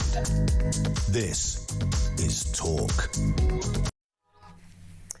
Hello, this is Talk, and it is Petrie and Vincent Moss, and we are going through the papers. The Daily Express, again, Farage, I will deport 600,000 illegal migrants. There's a lovely picture there of Taylor Swift and Travis Kelce. He's almost as tall as her on his knees. Yes, yeah, he's a big guy. He's a big guy. And Johnny, the romantic producer that I've got, he went, who kneels down to propose in white trousers? Such a romantic. Yeah. In a garden. A romantic does, John. Yeah. That's who. He's got dirt on his knees. The other story, 100,000 pub and restaurant jobs set to go under Labour, tying in really nicely with what we were talking about from the Miami Herald there. Yeah, very much so, and that's the sort of huge job losses in hospitality, but it's been really badly hit by the sort of rise in employer national insurance contributions, and people just hit by the cost of living crisis as well. So it's hospitality is struggling pretty much everywhere across the country. And it's not helped by the fact they don't have their own minister. Yeah. Hospitality is one of the biggest employers in this country, and it doesn't have its own minister. It's outrageous. No, really. It is. It's part of either culture or sport and all of that. Yeah. So it doesn't have its own minister. It should have its own minister. It should. The Daily Star. Oh, it's all about romance. It's making me feel old. Zoe copies Harry's style. This is Zoe Kravitz and Harry Styles, who are allegedly in love. And another picture, wedding Taylor and Travis engaged. Those fabulous photographs there. They obviously accidentally walked across the scene where he proposed. Yes, yeah. That wasn't staged at all. But yeah, like we said, it is all about the love in the papers. The Daily Mirror, unaffordable and unworkable. We've been here before. Even in modern times, there's a long history of right-wing politicians playing the migrant card, and now we're seeing it again with Nigel Farage riding into popularity on the back of understandable public concern over boat people. The rhetoric may change, but the message of divisiveness remains the same. So this is a Mirror looking at this from a different point of view, saying these evil Taliban are ready and willing to work with reform. I mean, that is not a good line, is it? No. If you've got the Taliban saying they're going to work with you, I think I'd be a bit embarrassed by that. Yeah. it's very worrying. Yeah, the words from their veteran columnist Paul Routledge saying, taking a very sort of critical view of the Farage plans and this deportation of hundreds of thousands of people. Yeah, I mean, I am getting a bit sick and tired of Farage saying things like, well, you can't walk down the King's Road wearing jewellery. It's rubbish. It's absolute BS. I'm sorry, but it is. I don't have much jewellery, but I certainly don't take it off if I'm walking down the blooming King's Road. No, exactly. It's ridiculous. It's a lie. It's not true. I mean, I don't know about the rest of the stuff he says, but in my own experience of living in London practically all of my adult life, it's fine, right? There are areas you can't go into, but there's probably areas in Banbury you can't go into, or in Oxford or wherever. But on the whole, it's a lie. It's not true. And that really grates on me, actually, because it's like, no, shut up. Even Shepherd's Bush, which is a bit known for its roughness, is absolutely fine. No problems. The Metro, again, Farage, end the scourge. It's all the language as well, isn't it, actually, that's being used. Invasion, national crisis, scourge. It's all... Yeah, and the frequent use, as there was at his press conference, of the phrase "they much like of fighting age men," as though they're coming here to fight. To fight, yeah. I mean, all of that narrative is there, isn't it? It is there. But he's a very smart cookie. He knows what he's doing, like he did with Brexit. The Telegraph. Taliban to give Farage deal on migrants. That makes me shudder. Prostate cancer will soon become the most common cancer in the UK. That's quite shocking, isn't it? I thought there was... It is. There's a big push on at the moment for men to get tested in particular, and I think I've seen a couple of pieces about some doctors have actually advised men not to get tested or to try to steer them away from it. So I think there's now been a bit of a pushback on that and suggesting that people should get tested for precisely this reason, that it's about to become the most common cancer in the UK.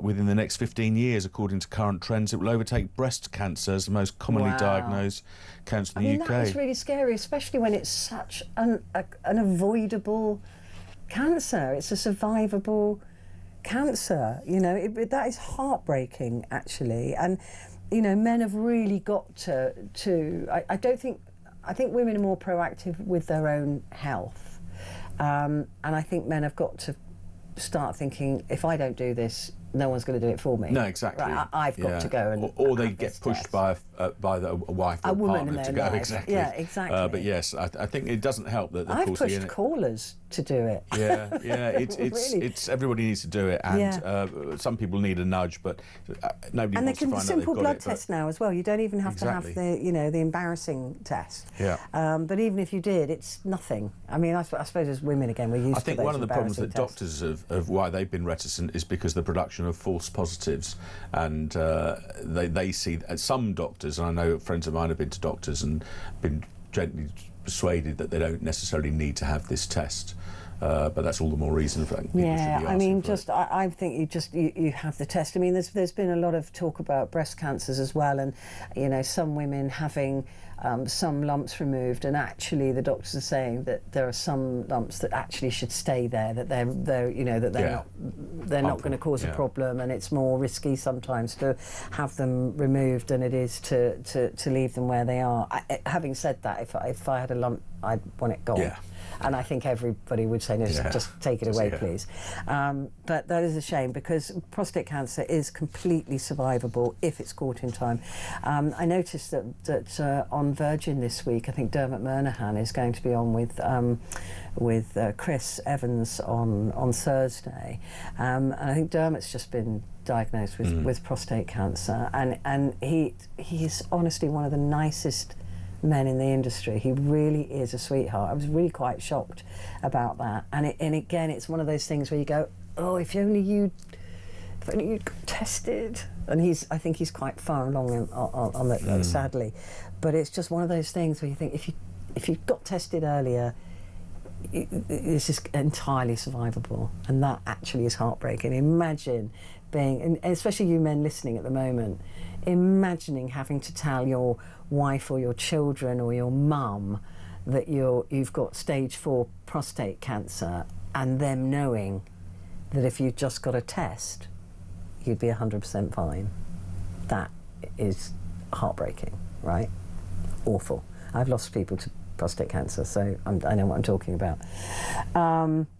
Yeah, that's really quite shocking. So that's the Telegraph. Let's move on. The FT. Oh, this is an amazing story.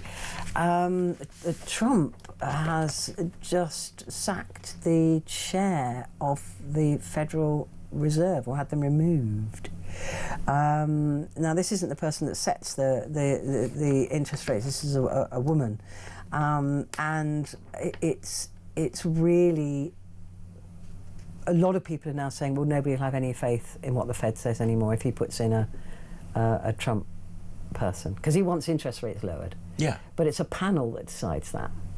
So he'd have to get to all of the panel. Same as here in the UK. Exactly, and it never used to be. I think it was 1997 that we gave the Bank of England, or the then Labour government gave the Bank of England independence to set rates, and he's putting immense pressure on the Fed chair, Jay Powell, I think it is, to cut rates, because it will reduce the amount that America has to pay servicing its debt, and it will hopefully give the economy a boost. But that's not happened yet. No, and it'll throw interest rates, not interest rates, inflation rates, completely out of kilter, and it will be quite shocking. So yeah, I think that that is yet to come, but we will see the fallout, and that'll be bad for the world. Yeah, actually. but interesting. I think the woman involved, Lisa Cook, who's the Fed Reserve governor. That's who he's got rid of.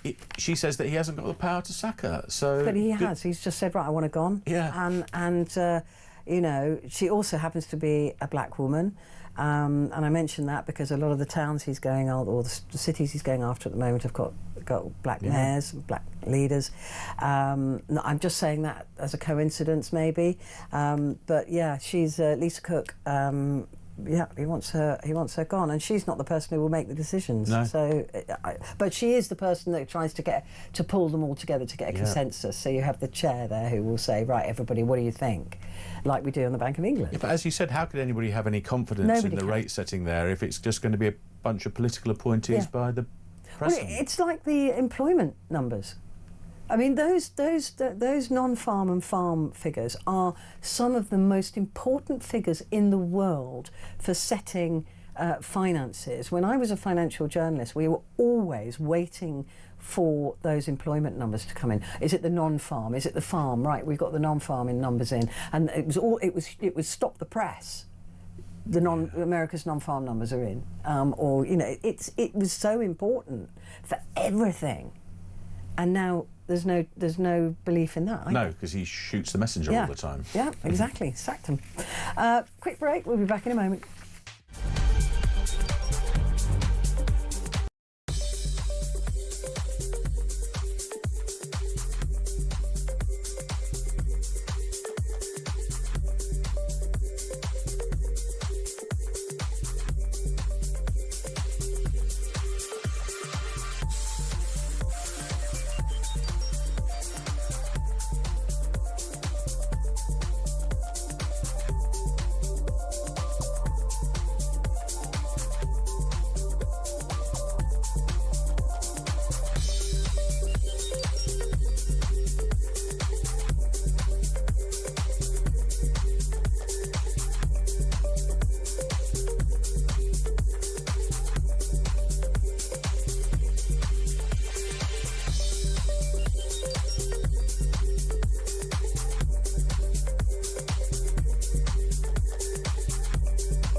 across the UK, on DAB+, on your smart speaker, on your smart TV, and on your side. This is Talk. Hello, this is Talk, and it is Petrie here with you, and with me is Vincent Moss, former political editor, The Guardian. Vincent, Farage accused of ugly populism over plans for mass deportation. The Guardian would take that view, but there's a lot of people who believe that it's just getting destructive now. Yes, and the Guardian, a bit like the Mirror, has taken the opposite view and very critical of it. They're quoting the Liberal Democrat leader Ed Davey, who says we're really through the looking glass now. Nigel pretends to be patriotic, effectively, but he's saying that Ed Davey says, as we've seen across history, his populist playbook is ugly, powerful, and incredibly destructive. We don't know where it will lead if we don't stop it. So very critical, as you'd expect there, from the Liberal Democrats, and that's really the other side of the coin. But populist is the word, because he is, Nigel Farage, top of the polls, and this is a message that is resonating with a big sector of society and an awful lot of voters. And unless things change, a long way to the next election, although Nigel Farage interestingly was hinting that that rumblings in the city might mean, I'm not sure quite how this would happen, but the election would come earlier. Well, it would suit him, obviously. It would suit him earlier, because the issue that he's got is that he's going to the only expressions that I have are really rude for this. He might peak too early. Yes. Well, of course. God, I really took some struggling. He did it in a very diplomatic way. Thank you. Well, because he's at a peak now. Well, he may not be at a peak now, but he would certainly want an election now because it works for him now, doesn't it? Whether it would work. If there was an election now, that's a completely different thing to in 3 years or 4 years' time. If he peaks now, he's then got to follow through with a lot more detail.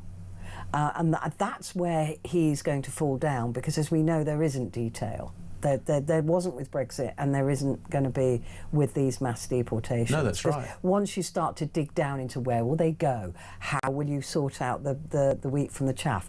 You know, what will you do? Bases? Are you going to send women back to Afghanistan? You know, what do you do with children? What do you do with children in those cases? So all of that detail. So if he peaks too early, what's he going to follow it up with? So he will be hoping for an earlier election, but of course Labour will want the opposite of that, and Keir Starmer is now being warned by his own people. This is the one thing now that you've got to get right, otherwise you're out.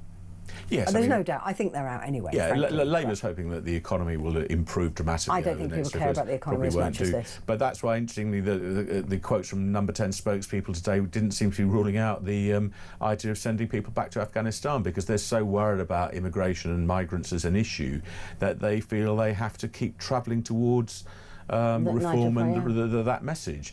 I mean, if we start to become a nation where we send people into the hands of terrorists and murderers, whether they call themselves a legitimate government or not, they're not.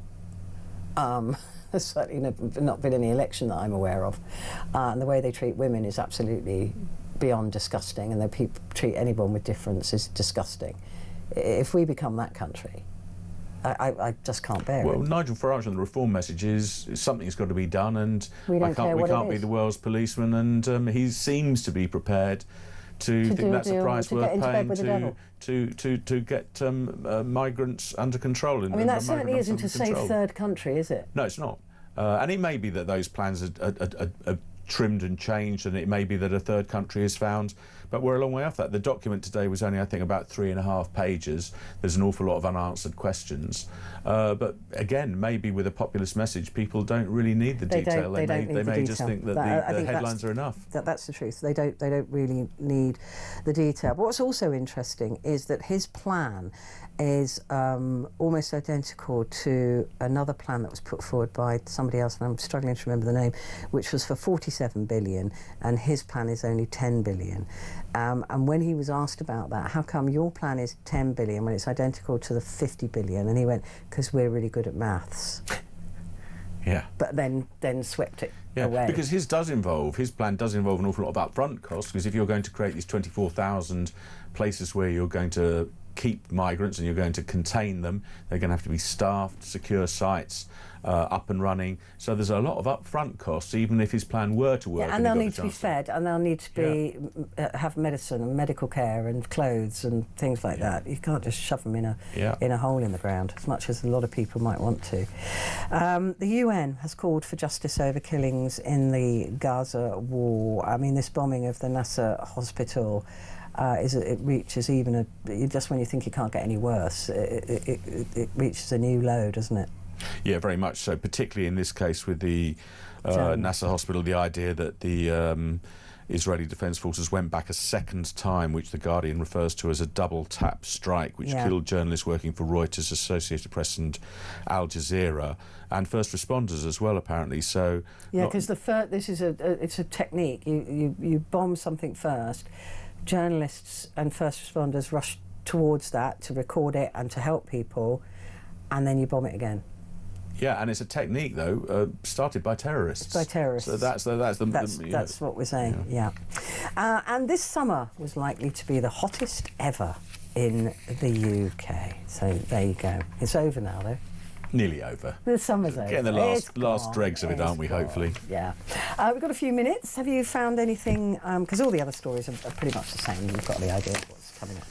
Yeah, there was an interesting story in the Mail about, we were talking a bit earlier about hospitality and food and meals, and there's a British pub called the Bank Tavern in Bristol, which apparently is so popular you have to book a year. It's got a waiting list of a year for a table for a roast dinner, which costs £19.95, and slots sell out quicker than Glastonbury Festival tickets. So you basically have to book a year ahead. So this Bank Tavern in Bristol must be an amazing place. It's one of two venues that are sort of this sort of popular where you have to book way in advance. This is according to for a pub. I mean, that is amazing. I mean, who? I mean, I see people queuing outside a restaurant in London every night when I'm coming through. It doesn't look very special. It's called Something and Butter. Why are people queuing? Sometimes it's the hype, isn't it? But I just think, and again, it goes to what you think a good roast should, or a good Sunday roast should cost. But theirs does seem to be. There's a picture of it, and it looks an awful lot, and it does look very nice. £19.95 is pretty good. That's if you're going to get a good roast for that in Bristol. I think my local pub is about 30 quid. Yeah, and I think London pubs are all about 25, 30 quid by the time you've added in all the little bits that they add on the end. Exactly. So you have to pay extra for a Yorkshire pudding. I think when it says roast dinner, you expect it all to be there, and then you read the small print, and it's carrots are extra, and Yorkshire puddings are extra. Yorkshire puddings are extra. Wait, what? So that does seem to be good news, at least for people in Bristol. I think. Bristol, so I do love a pub Sunday roast. Yeah, and that's not a bad price, and it must be good if you've got to book a year in advance. So. And I guess it's one of those things that success thrives on success, because everybody thinks it's so hard to get into. Everybody's like, how do we get in? We must book. But can you imagine booking a year in advance, though? Who's that organised? Not me. Yeah. No. Not me. If I can't phone my local pub in the morning and say, have you got a table for lunch? Exactly. And it's often they go, no, it's Easter, or it's Mother's Day, or it's something I've forgotten. And I can't get in. But yeah, I can't. I plan in the morning on a Sunday morning. I don't plan. Yes, exactly. And plans change, don't they? So, but they're obviously doing fantastically well. So yeah, good for them. On them. It's good. Yeah. I mean, it's good when we're talking about hospitality in trouble. It just goes to show that if sometimes if you can just offer the right thing at the right price, then you'll get. They will come. You build it, and they will come. Yeah. Anything else? Well, there's an interesting story in the Telegraph on a similar sort of theme about nightlife nods off, it says in the Telegraph, as pubs and clubs close. 1 in 6 cities now is left with no late-night venues, and it points the finger at Rachel Reeves' business tax raid, as the Telegraph puts it, and says they're now nightlife deserts, and more than 25% of towns and cities now have no nightclubs, according to research by the Nighttime Industries Association. And there's this huge surge of closures where apparently 16% of towns and cities have just lost any late-night venues. Now, of course, it's not just the venues and the jobs there that they don't have, but it means that there's no late-night restaurants, there's no taxi business, so they're a magnet for creating all sorts of other work. And it does, I mean, London's pretty quiet early in the week, but you go to some towns now outside London and there really is no late night activity. But is it changing though? Because I mean, younger people don't seem to be drinking anymore, or they maybe prefer to have a smoke of something rather than go to a pub, or I don't know. Maybe I think that's part of it, isn't it? That tastes change and pubs aren't as popular. But nightclubs, I would have thought, are still reasonably popular, and music venues and that sort of thing. Yeah. But there does seem to be a fall off in them, and part of that is just higher costs, higher business rates, higher it is, yeah, like you were costs. saying, it is expensive, and if you do need to get a taxi anywhere, because I can't do public transport, it does for my health. I can't, it makes everything so much more expensive. Yeah. And unless I drive myself, and then I'm not drinking. So, no, exactly. But I think it's a shame, isn't it? Because when you lose those late night venues, it's not just the venue that you lose all the other work and business that goes around it. The buzz of a city and the late night. I think it makes cities and towns safer as well. If there are more people around, then the streets are safer. I think people feel threatened and unsafe when there's just you and one other person on the street. When there's 30, 40, 50 people milling around, it makes it feel a lot safer. Yeah, I totally agree. Well, that's it. We've run out of time. Vincent, thank you very much indeed. Pleasure. Always a pleasure to see you, and I'll see you very soon, I hope. Coming up, though, now, we are talking about antisocial behaviour. I'd like to hear from you your experiences of any antisocial behaviour, and by that it could be anything. What about when you go on public transport, people with feet on seats, dropping litter, playing their music too loud? Why is it? Why have we become such a rude nation? What is going on? I mean, I've just heard this evening that we're not even queuing for buses anymore. If we stop queuing, that is it. This country is going to fall apart. So why have we become a nation of people that we just don't give a damn about anybody else? It is just me, me, me. Give me a call, 0344 499 1000. You can also send me a text message, use the word talk, and then send it to 87222.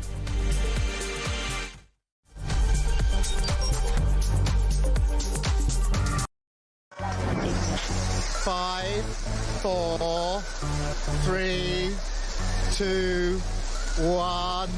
Yay! 8722, start your message with the word talk. Who would you send to space and why? The person I would love to send to space would be Mr. Keir Starmer. And then I would tell the Galactic Empire that he was part of the Rebel Alliance and let them blow him away with the Death Star. No Brits was involved, no fingers could be pointed. You carry on taking the medication, George. Yes, I'd send all the Labour government to space with a one-way ticket and throw in the SNP for being useless. They're all a bunch of... Oh, all right, fair enough. One person, quite frankly, I think needs to go to space in a one-way journey is Jeremy Kyle. He goes on about his age one more time, how he's 60 this year, he was 59 last year, repetitively over the course of the weeks and months. We have to hear him, I'm 60 this year, I'm 60 this year. Richard Tice, did you put that cheeky bugger up to that? I'm hoping he's going to send me the invoice because that was absolutely brilliant. Which MP would you send to space? Although I'll get in terrible trouble if I answer that. But it's fair to say there's quite a long list. The sad thing is about sending people into space on a one-way ticket is I don't think that we've built a spaceship big enough to take the lunatics off this planet. I mean, from the net zero loonies to the transgender loonies to the racists to the terrorists, there is just so much to the wokerati. We need some big spaceships. Big spaceships. Good evening. I never know how you're going to start this conversation, Jeremy. Katy Perry went to space today, OK? Who would you send... I'd love her to say what I wanted to, but I'd never disrespect her. Who would you send to space who could never come back? Well, I'd be happy to send Ed Miliband to space, I think. Oh, that is an outrageous question, too. I'm not even going to answer that question. Sam Matterface, so you get the job, yeah? Go on. No, Sam Matterface, I tell you what, there's no. I mean, David Lammy. Across the UK, on DAB+, on your smart speaker, on your smart TV, and on your side. This is Talk.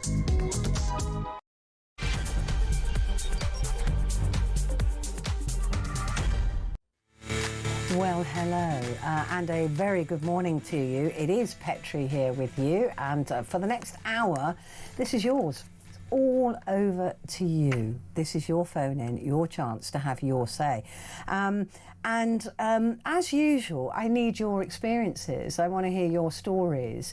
You know, it's more than just about opinion this hour. It's about us communicating and just having a chat about the stories of the day. And today I want to talk to you about a report that's come out that is suggesting that there's been a decrease in reported antisocial behaviour. But who reports antisocial behaviour? I mean, that is the question, isn't it? Who actually takes the trouble? Who would you even report it to? What, the police? No. You'd have more luck reporting it to Sting. And if you're a police fan, you'll know exactly the reference there. But honestly, why would you... Who reports antisocial... First of all, who reports antisocial behaviour? Because antisocial behaviour can mean anything, can't it? For me... It's people throwing rubbish out of their cars. Disgusting behaviour. People just walking down the street and chucking stuff on the floor. People who play music loud without headphones. I wonder though if it's got anything to do with the new technology, because a lot of the new phones don't have jacks for headphones, so you have to buy those. Are they called AirPods? I don't know. I don't have them. I still have a jack on my phone. It's so old. And I'm old school. I'm retro. But maybe it's to do with that. If somebody gets on a bus or whatever and they forget their headphones, then they just play their music loudly. But I tell you what, I'd be too embarrassed. What happened to embarrassment? I'm genuinely asking that question. Nobody seems to be embarrassed anymore. You see people walking down the street burping and farting and doing all sorts of... And you just think, are you not embarrassed to behave like that? Is that not embarrassing? I mean, the other day, I embarrassed myself, not by doing any of those things, because I was so ill.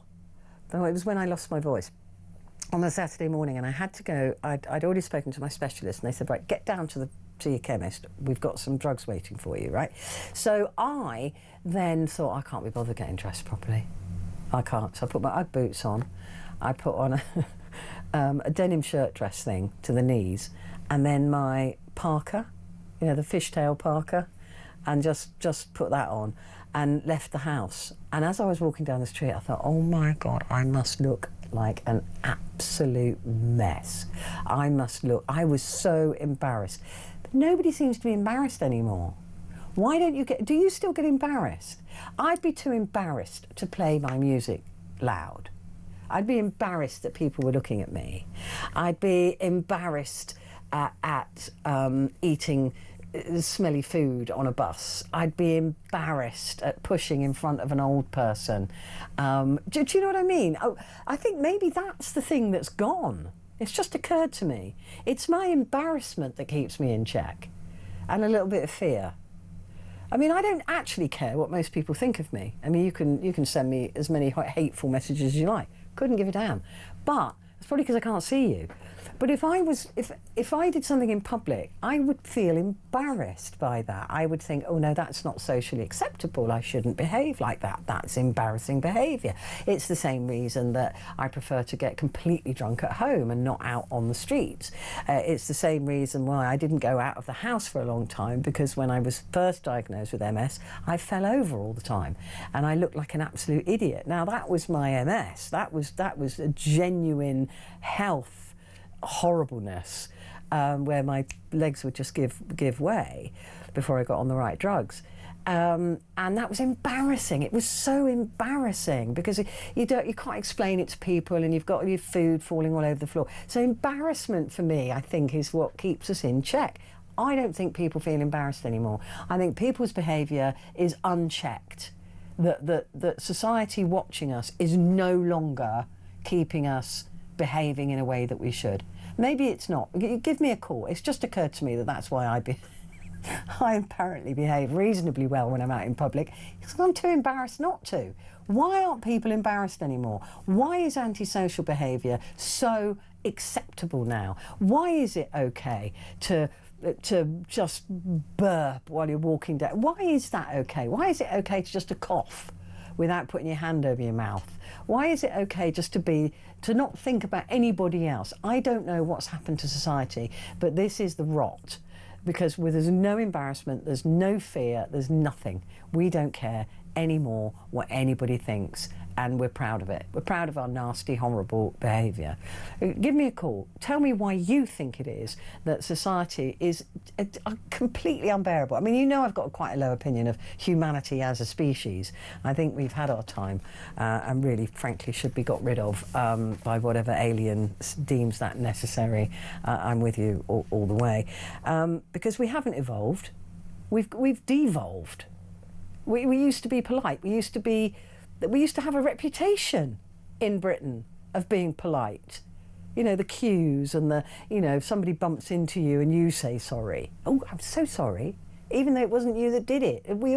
That doesn't happen anymore. Now it's, oi, watch where you're going. And I'm like, well, I didn't bump into you. Yeah, well, watch where you're going anyway. It's just horrible. I don't know what's happened. Shed some light on it for me, will you? I've got very little faith left in this species. Give me a call, 0344 499 1000. I want to hear about antisocial behaviour. Your behaviour, how you keep yourself in check. Is it embarrassment? Is it fear? Is it just because you're a decent person? I don't think it's because I'm a decent person. I think it's because I just get embarrassed. But give me a call. And also send me a message, 87222, put the word talk up front, it comes through to me here in the studio. Kevin is in Hull. Hello, Kevin. Good morning, a happy Wednesday to you. Yes, thank you very much indeed. It is Wednesday. Yay. What time did you get up this morning? My dogs woke me up at 7 o'clock. Yeah, I fell off the wheelie bin trying to look through your bedroom window, so... You were wearing a onesie, weren't you? Yeah, I was actually, yeah. Oh, God, it's the right house then. Yeah, it's the right house, Kev, you're fine, you're fine. No, the dogs woke me up at 7 o'clock, I got to sleep about 4. And then they had the nerve to fall asleep.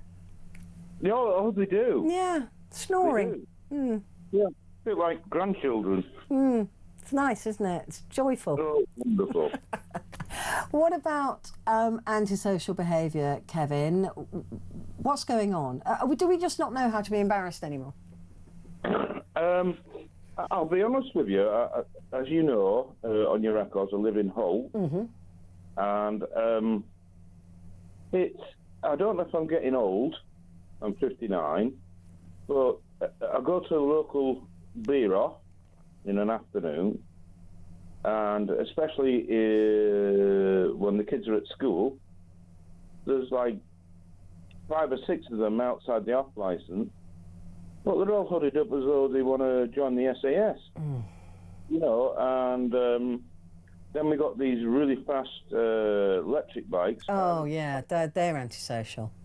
Yeah, but the thing is, it's like 3 and 4 in the morning. They're like druggies drops. And they're zooming about, and they're zooming about in the day. And I've had people trying to get in my back way, trying to take the window out my back door, trying to get some keys for either my car or my son's motorbike. Unfortunately, I greeted them in my birthday suit. Well, that would have scared them off, wouldn't it? Yeah, oh, you did, yeah. They scarfed it. But the thing is, all they were hooded up, I don't think they were more than 14, 15 years old. But, I mean, that is another issue, isn't it? These very young kids out very late. Where are their parents? Well, they're obviously not going to school. No. You know, I think the thing is it's the genetic thing. I think if parents live on the dole or claim disabilities or mental health, then it's passed on to them. I mean, I think that's a little bit unfair. I'm going to say that because there are plenty of people who are on benefits who are extremely good parents and are very pushy with their children. They don't want their children to live the same life that they've had, and they will be very. Poverty doesn't breed badness. There are some very decent people who live on benefits or in poverty, but there are also a lot of people who don't seem to care about their kids, no matter what their financial status. Yes, yeah, I think you're right, and I've been corrected, and I do apologise for that. That's okay. But in the same instance, what's like is to be alike. Yeah, I mean, there will be those kids who have got horrible parents who haven't achieved, and they don't particularly care. Maybe they're out doing their own thing, and then the kids do their own thing. I mean, you're absolutely right. It is a case of parenting, wherever those parents are from. Yeah, you're absolutely right. I mean, I went to work one day and opened my front door, and there was the tip end of a fishing rod. On the end of the fishing rod was a little hook on what we call the last eye of the rod. And I thought, what the hell's that doing there? And I realised, and I talked to some lads at work, they said, they're going through your letterbox, try to get some clean. Oh my goodness. Just trying to fish, just trying to hook your keys? Yeah, absolutely. Absolutely. So, but do you ever report any? This is the thing: is that the reported number of antisocial instances has gone down. But who reports them? Who do you report them to, even? Well, you can report them to the police, but just give you a crime number. But fortunately or unfortunately for me, I don't have house insurance. So what's the point? Yeah. So you don't need it for the crime number. Well, yeah, because at the end of the day, if they come into the house, they'll take the TV. It's not worth a lot. There's not a lot in the house that's worth valuable. I mean, if you calculate what you pay for house insurance. Oh, absolutely. Yeah, I often wonder about it. I have to sometimes do the maths and think. Yeah, you got an excess to pay. Yeah. Unless they torch it down, what's the point? Yeah. But why do you think that antisocial behaviour is so prevalent? I mean, people on buses behaving the way they do, or playing music very loudly, or dropping litter. Why are we turning into that? I think the thing is because, one, we can get away with it. I mean, if I went on the bus and played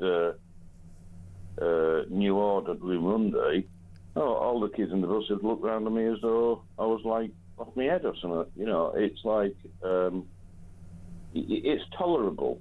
I used to work with mental health, as probably as you know, challenging behaviour, and I once got on the bus to take him to cinema because we can take him out. They really enjoy it. And unfortunately, it was school leaving time, and he likes to go on the top of the bus in front of the window. Yeah. Basically, always upstairs was like 12, 13-year-old girls. Oh, my God. I mean, I'm a pastor, I'm a kind guy, but my God, I could have go up and slapped them because they were shouting, screaming and doing this. Oh, it's disgusting. They're all showing off to each other and all being pathetic, yeah. But they've got no shame. That's the thing. Nobody, even as a 13-year-old girl back in the day, if an adult was there, we'd all go, oh, we better be quiet now. We'd all be silly until an adult got on the top deck, and then we might go, oh, we better behave ourselves now. But they don't do that anymore. No, you're absolutely right. I mean, back in the day, before you were born, I remember there was a shortcut over a railway line to get home, and it saved me about half a mile. And I went over, and of course you put your hand on the railway line to see if you can hear a vibration, and yet there's no trains coming, so I whipped across, went over the other wall, and he was waiting for me, was a copper, and he gave me such a... Really? I had such a red ear. And he says, I ever catch you doing that again, son? And he says, I might take you home now. Where do you live? And I was absolutely petrified. Yeah, that's the scary thing, wasn't it? Being taken home. Yeah. I think the thing is today, there's no fear. Like there isn't. Chocolate, yeah. There's no fear. You and me could walk in the shop, put a load of food in my jacket or whatever, and walk out. Nobody will chase you. Nobody will stop you going out. But again, I'd be embarrassed. Do you know what? Is there no sense of self-respect anymore? I know that this all sounds like really old-fashioned concepts, but I'm just thinking that if I walked into a shop and took something, I'd be embarrassed to be observed doing that. Yeah, I remember as a kid, I remember nicking a Mars bar. And I put it in my pocket. My mum was there, she was doing the shopping, and I went outside. I was hungry, to be honest. I was absolutely starving. And the lady behind the till said, he's just taken a Mars bar in an extra, I don't know what it was then, 7 pence or something. And, oh my God, when my mum got outside and I had the wrapper in my pocket, still munching, oh my goodness. It wasn't worth it. I never did. Yeah, I never did it again. You know. I mean, and that's the thing, isn't it? Do parents still do that to take the kids back? I mean, I found my son with a sweetie in his pocket that I hadn't paid for, and I dragged him back to the shop and made him give it back. I mean, I lived in Accrington once, and my son, who's 28 now. He was only like a 3-4-year-old, and we walked into the co-op, and we walked out. He had a football. He just picked it up. Oh, this is great. Football. When we're walking out, and I could hear this bouncing into the ball, and I looked round, and he was like, "Don't look at me." And I had to walk in the shop and apologise and pay for the thing. I mean, you can't exactly hide it. He wasn't trying to hide a football. Let's be. He wasn't being sneaky. But yeah, I mean, we used to be embarrassed. The funny, sorry to talk of you. The funny thing was, we watched back in the day a DVD, and it was Blade. And unfortunately, my son watched a bit of it. We shouldn't have let him watch it. And it was just when the lottery came out. So in Accrington, we went to the co-op and we were in a queue to get a lottery ticket. And he was behind us, and he's a naughty. He wasn't naughty, but behind us was a dark-coloured guy. I'll say black, with a long leather coat. Oh, looking just like Blade. Yeah, and he just turned around and went, "Where'd you go?" I love kids are so embarrassing. Yeah. Do you know when it's embarrassing when your face burns up? I literally thought my face was on fire. I mean, you can't even explain that really properly, can you? Kevin, it's always lovely to talk to you. Thank you. There's no sense of embarrassment or I don't know. I'd be too embarrassed to steal something and be observed doing it. You say, and be observed doing it. See, I'm not a good person. Give me a call, 0344 499 1000.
across the UK, on DAB+, on your smart speaker, on your smart TV, and on your side. This is Talk. Hello there, it's Petrie, and I'm with you until 1 o'clock, and we're talking about antisocial behaviour. There's a story here in The Sun saying booze-fuelled antisocial behaviour on trains is on the rise, prompting calls for the police to get a grip. What a shock. So, yeah, there's a lot of antisocial behaviour, but we're not reporting it, it appears, because there's a slight decrease in reported antisocial behaviour incidents, with about 34% of people in England and Wales aged 16 and over experiencing or witnessing antisocial behaviour in the year ending September 23. I don't believe that that's true. There's no way that only 34% of us witness antisocial behaviour. I mean, it's got to be the fact that we don't bother reporting it now. I mean, what's the point? So that's what we're talking about. I think it's because we have no embarrassment anymore. We don't care what anybody thinks. We'll do what we want. It's all very selfish. We're even breaking the golden rules of queuing. I mean, heaven forfend. And we're just not a very nice society anymore, it seems. I mean, all those things that kept us, you know, all that uptightness of being British, all that, you know, you don't want to embarrass yourself, you don't want to be offensive, you don't want to, you know, all of those things about being that archetypal, old-fashioned Brit, a bit uptight, a bit sort of, you know, don't want to be, you know, doing anything to upset anybody. That seems to have gone. It's completely gone. And why? Why is it gone? Give me a call. Is it just embarrassment? Catherine says it may be embarrassing, but I think it's also a lack of self-dignity and self-respect and simple self-awareness. Everyone is more interested in their phones, etc. And Catherine, I think you've got a very good point there. Andrew in North Wales said, I think this has been a problem for over 30 years. I have never felt safe. That's from, as I said, Andrew in North Wales. So, I'd like to hear from you. Do you think antisocial behaviour is on the rise? And if it is, why is it? What is going on that we simply just don't seem... I mean, I've always believed that society controls itself, right? That there is that thing about society, that to be observed is a form of control in its own right? So to be on a bus, to be walking down the street, to be wherever you are, to be observed is you wouldn't pick your nose, for example, if you thought someone was watching, okay? So that sort of behaviour has tended to be because we were being observed by other people in society. And when society stops observing is when bad things happen. Right, when it's say a dark alleyway, if you like, there's no observation there, bad things will happen there because we're not observed. It's that level of control that is placed on us by society, and if society doesn't care anymore, then where does that control come in? I mean, the number of young men I see walking down the street now with their hands down their pants. I mean, aren't they embarrassed? Come on. Yeah, walking along the street having a little cup or fiddle or whatever it is you do down there, I don't know, I never ask. But why are you doing that in the street? It's embarrassing, isn't it? Well, obviously not, because so many of them are doing it. Tristan, on that note, hello. How are you? Hello, Petrie. Not too bad. As I said to your researcher, the social contract has gone. It's gone. It's totally gone. But I will say a few things, and then you can come back to me. When I was, admittedly quite a long time ago, when I was homeless, I saw things that were quite shocking to me. But I didn't go to my parents. I was embarrassed. I didn't go to my sister. I was embarrassed. I didn't go to my friends. I was embarrassed. At being homeless? Yeah. It was my fault. It was my fault. It was totally my fault, and I couldn't imagine what my parents would say about me or my sister. And when I didn't purposely beg, but I was on the side of a platform of a train station, not far from Luton, and a lady gave me £5, and I gave her change, and she looked at me in absolute shock. But I was like, well, I haven't earned it, so I didn't think it was right. You know. I mean, are you saying that I mean, I think it is. Embarrassment is a sort of healthy behaviour.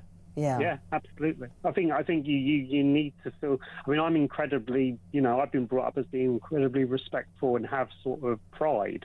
That's just how my parents have brought me up. I'm not saying, I've done a lot of bad things in the past, and I'm probably, that's one of the reasons why I'm very, very nice and respectful now. But I felt when I was diagnosed with Crohn's, I couldn't handle it, so I became a bit of a tearaway. Well, that's understandable, isn't it?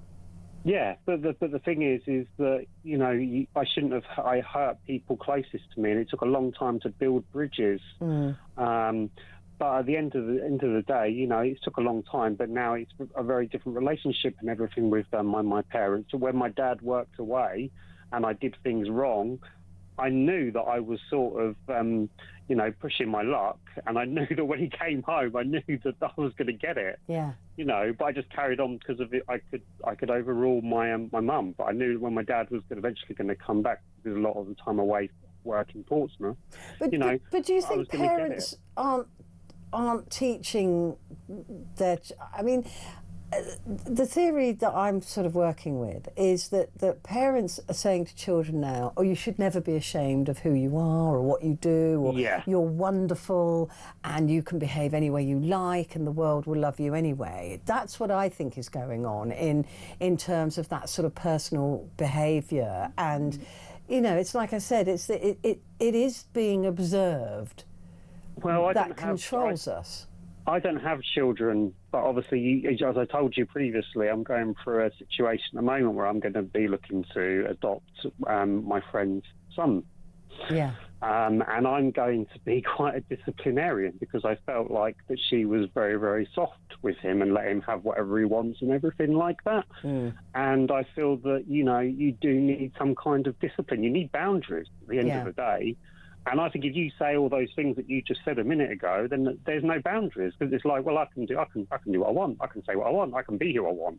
Exactly, and that's why you're seeing that translate, even through the teens and beyond. Is like, well, I can chuck that rubbish down on the floor because there's somebody who'll come along and clean up after me, and that sort of social contract has completely gone. I will not. If it's a group of lads, I won't say anything, because I don't know what they've got. No, of course not, and you'd be a fool to. If they're on their own, I will say something, and they sort of look at me in absolute shock because I've actually said something. Yeah. But at the end of the day, if I feel they've done something wrong, then I'm going to say something. Yeah. Like this guy on the train when I was going to London a couple of weeks ago, he kept kicking the seat. I said, "What are you kicking the seat for?" And he looked at me as if to say, oh, my God, someone's actually said something. Yeah. People were, walking past and saying nothing. And it was just winding me up more and more and more. And eventually, when I got to St Albans, I said, why are you doing that? Why do you keep doing that? And he actually did listen to me. He didn't say much, but he stopped doing it. But, again, if it was a group of lads, I wouldn't have said anything, because I wouldn't have... No, I don't know what they would have done. Or frankly, a group of girls. But, I do find that it is that sense of just being able to do what the hell you like and no consideration for somebody else. And that's got to be coming from the way children are being brought up, to believe that they are the centre of the world, that whatever they do is perfect. I mean, you see it if you go to a pub or a restaurant and kids are running around, and you just think, I would never have been allowed to do that, and I never would have allowed my son to do that. Why is that okay? You're disturbing other people. Exactly. Well, I mean, the age that I am now, I still have total and utter respect for my parents. I still would never swear in front of my parents. I never would. Really? Still. My dad's worked all his life. He's worked really, really hard. When he had a stroke, I looked after him. I had total respect for him then. They live in Lincolnshire. When I do see him, I have total respect for them. So I will not swear in front of them or anything like that. That's so sweet. Well, it's just. I know it is. It's how I was brought up. It's really sweet. But I mean, what about this lack of embarrassment? This lack of any sort of sense of, people can see me doing this. I shouldn't do this. I don't understand how people aren't embarrassed by things. I mean, you said about you see guys walking around with their hands down their trousers. Seriously? What are they doing? Well, if you need to rearrange it sometimes, fair enough. Yeah, but they're walking down the street 10, 15 paces. They're not rearranging anything. Exactly. I mean, a quick rearrangement I could understand. But you're walking down the street, whatever you're doing, like I said, I've never asked. Why aren't you embarrassed to be doing that? As you said, I think it does come. I think it does come down to actually the parents. I really do think it does. Then they take their hand out from their trouser area and they get on a bus or no wonder I can't go on public transport, right? It's filthy. Well, it's a case of that. It's having that respect. You start off very young, having that respect for things. Saying thank you and please, and all those kind of. And being aware of other people's space. Yes, absolutely. I mean, I remember when I was very young and I didn't like the haircut. The hairdresser, Sue, used to come round my house and I didn't like the haircut she did it. And I don't know why, but I said she was a bitch. Oh. And my mum gave me such a clip round the ear and had such a go at me. I was like, I shouldn't, that's too far. I shouldn't have done that. Next time I'll tip her. I think I was 7 or 8 or something. Ooh. But then it sort of that. It wasn't. She didn't say, "Oh, stop being silly, Tristan," or anything like that. Yeah. It was like, you're going to apologise to her and everything like that. And I'm made to feel, and it goes from that. As I said, it's that social and that feeling of embarrassment and being shamed, being ashamed. I don't think there's people don't feel ashamed anymore. I don't understand. I mean, not that I want people to live in perpetual, embarrassment and shame, but. You just behave better when you're outside and you won't have to feel like that. Tristan, always lovely to talk to you. Thank you very much indeed. I'm going to take a quick break, but I will be back in just a moment.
across the UK, on DAB+, on your smart speaker, on your smart TV, and on your side.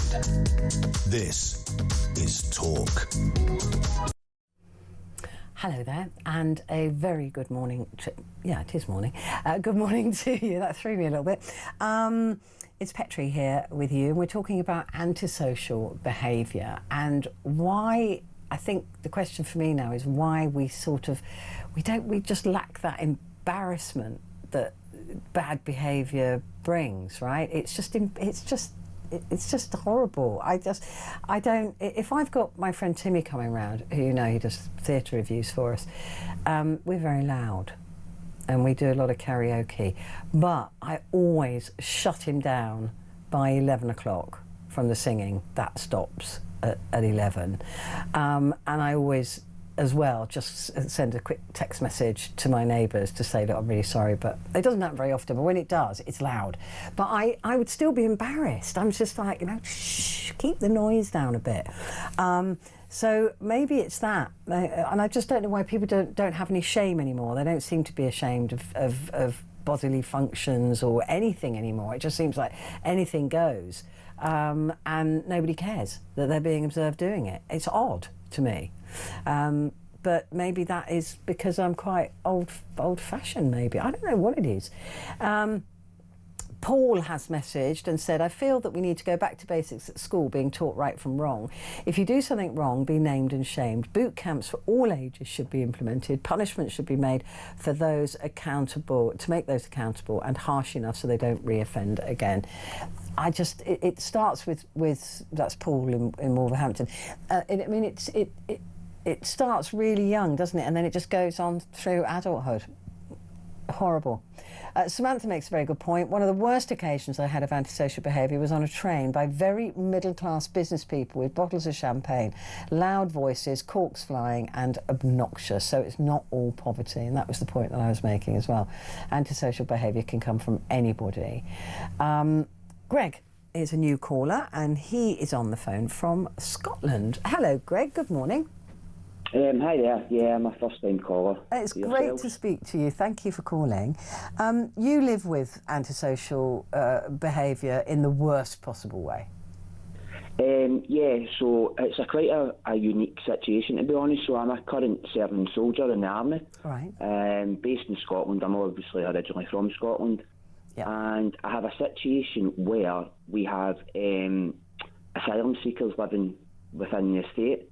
Now, it's not a private cut-off estate, it's a public roads and walkways through the estate. But I've got an ongoing situation where they occupy numerous houses in the estate, and the kids play right outside my house at unsociable hours. Really? Yeah, so obviously I've got kids myself, so after a certain time my kids are in the house, like most kids, getting bath, dinner, ready for bed and stuff like that for school. But this is an ongoing daily thing, and when I've confronted them, I'm met with a lot of hostility against them, and also yesterday when I confronted them, I was actually branded a racist from one of the members of the family. Yeah, that's an easy one to throw at you, isn't it? Yeah, and obviously I've been listening to you tonight, and have you spoken to the council, or are you worried about being called a racist? So the actual incident that I was branded a racist happened yesterday, just last night. But one of the things I feel is also that adults can not necessarily use their kids, but sometimes children are the problem. So because their kids are now running about in the street, they think nobody's going to say anything, or nobody should say something to them. Right. And I took the decision to go out and say to them on numerous occasions, like, go home to your own house and play in your own garden, stuff like that. And I've been met with nothing but like hostility, and the family and stuff not willing to speak to me and thinking that they're not doing anything wrong. And I think a lot of the times the parents actually hide behind their kids as well, that they think it's not an issue, it's just children out playing. and stuff like that. But when it's on social hours, when people are trying to live their lives, sleeping for work and stuff. What age are these children? So these children, some of them are actually at school with my daughter. Right. In the same class and stuff like that. So they're about 8, 9, 10 years of age. And they're out on their own later at night than you would. Yeah, I mean, reasonable. don't get me wrong, it's quite a secure estate we stay in, but like I said, anybody could walk through at any time. It's a public kind of road and stuff like that. And when you go and try to speak to them, you don't get anything from them. And like you're saying, it's when you're talking about the kind of country we live in now, and where does our traditional values and things like that went, I think, to be honest, unfortunately, our country's lost. We've lost the country, because not just people coming into the country, it's a mix. It's people coming into the country, but also people born here. There's just no respect. People are doing things now that, if I'd done it when I was a child, you would be scared stiff. I agree. You would run for the house. Yeah. And you would get it from your family as well. You wouldn't just get it from the people that you were being a nuisance to. You would get it through your own families, like, put the fear in you more than anybody else. And it's just a total lack of respect. I've got young kids myself, a teenager, and that's what I'm saying. It's not just people coming into the country. I even see it sometimes in my own children at times. I think it's a generational thing as well, where they just don't see it or get it a lot of the time. But I think, unfortunately, I do think with my own situation, it's like a losing battle. And you're in a very, you're in a very difficult situation, because whatever you do, you're going to be the bad guy, right? Yeah, well, it's as if I don't care. There's nobody listening to me, or nobody, even any of the neighbours and stuff like that. I mean, had a confrontation, a bit of an argument with one of the elder sons out in the street, and nobody came out. It was just literally me and him going for it, bawling and shouting at each other out in the street, and nobody came near. Which is I do not envy you. I wasn't just talking up for myself. I was talking up to the full street, because everything I was saying there's no respect, not just to me, but everybody. Everybody I stay alongside with. Are you in regimental housing? Is it military housing? Yeah. Can you talk to the housing people?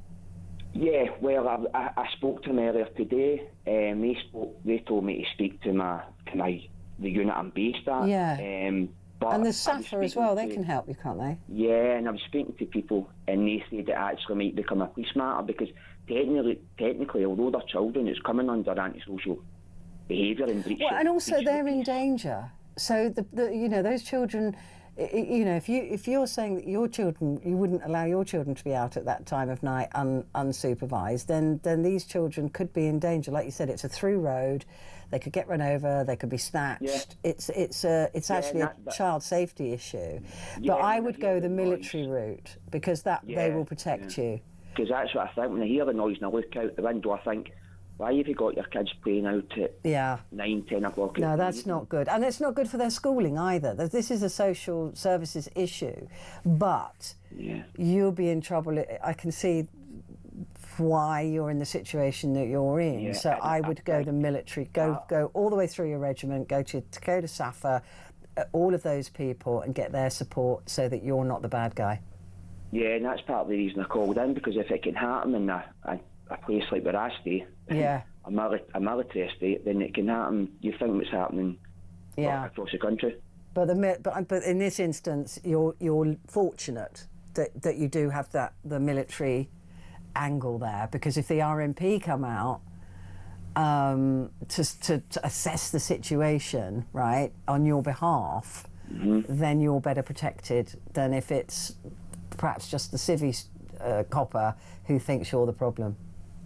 Yeah, well, I think it would be the civilian police that would get that would come anyway to deal with it, to be honest. But you'd have regimental sort of backing, if you like. I would probably have the backing probably of the unit I'm based at.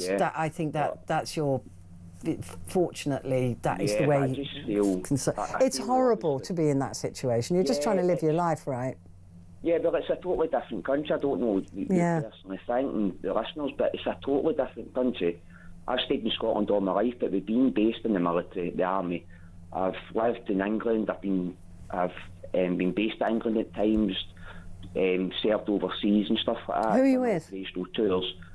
Well, I'm not going to say. Oh, you're not going to. Will you at least tell my producer? I won't say it on air. I'm just curious. But it's a completely different country to. I mean, I'm 38 years of age. I'm not exactly old, but it's a completely different country from when I was growing up in the 90s. But like you said, it's not just about the people. It's not just about the people coming into the country. It's the people who are born here as well. Born here, yeah. And there just seems to be that lack of giving a damn about anybody else. It's sad. It's sad. It's really sad. I don't think we'll get the country back, to be honest. It's sad to say, but I don't think we'll ever get it back to what it was. But I just think we all need to pull together and try and make it as best as we possibly can. I think you're absolutely right. We need to try and bring some level of society back. I don't know how we do it. Where we stay, civic pride and pride about our community. Yeah. And pride about ourselves without being arrogant. I mean, people have replaced pride with selfish arrogance.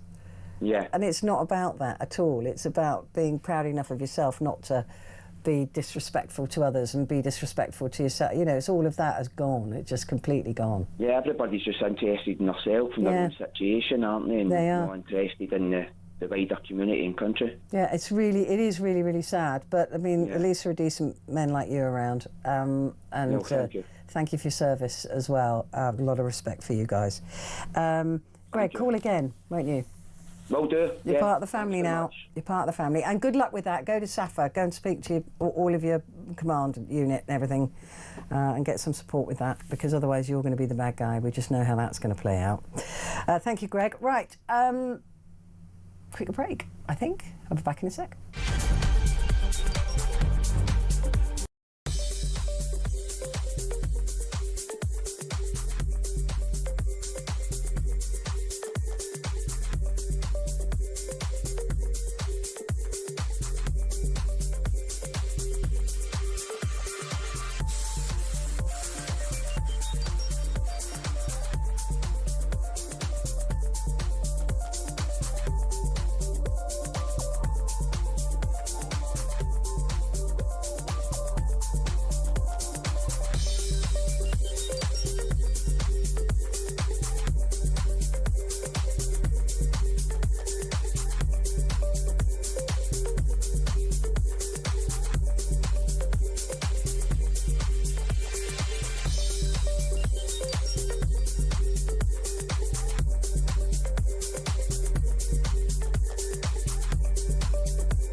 Across the UK, on DAB+, on your smart speaker, on your smart TV, and on your side.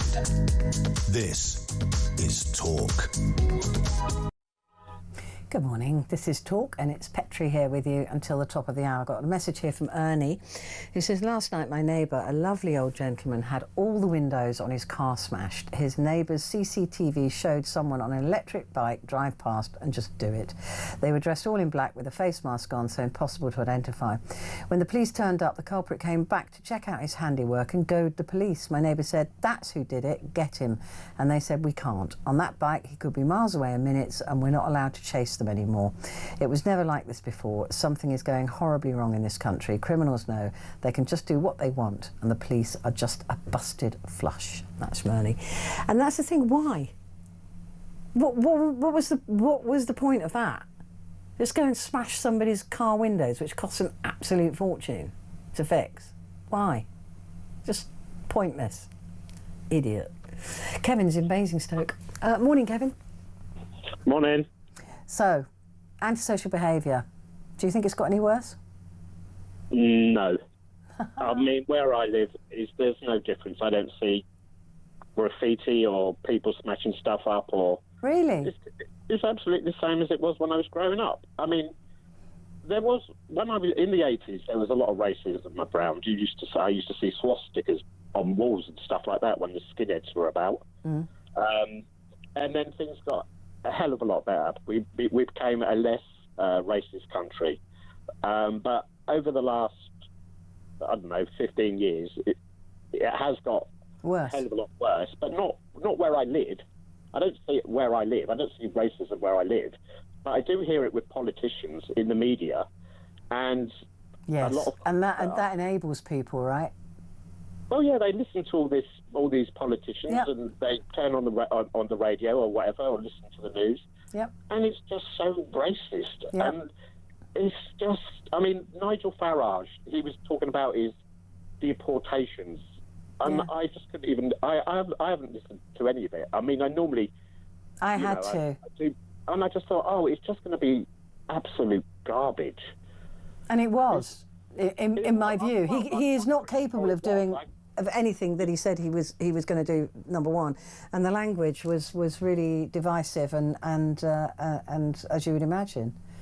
But you're right. But that enables people, and so I think people are feeling emboldened now. Oh yeah, absolutely. They're realising there's a lot of people like them, and they all go on YouTube and watch these right-wing YouTubers, and then the comments that are left behind are absolutely disgusting. I agree.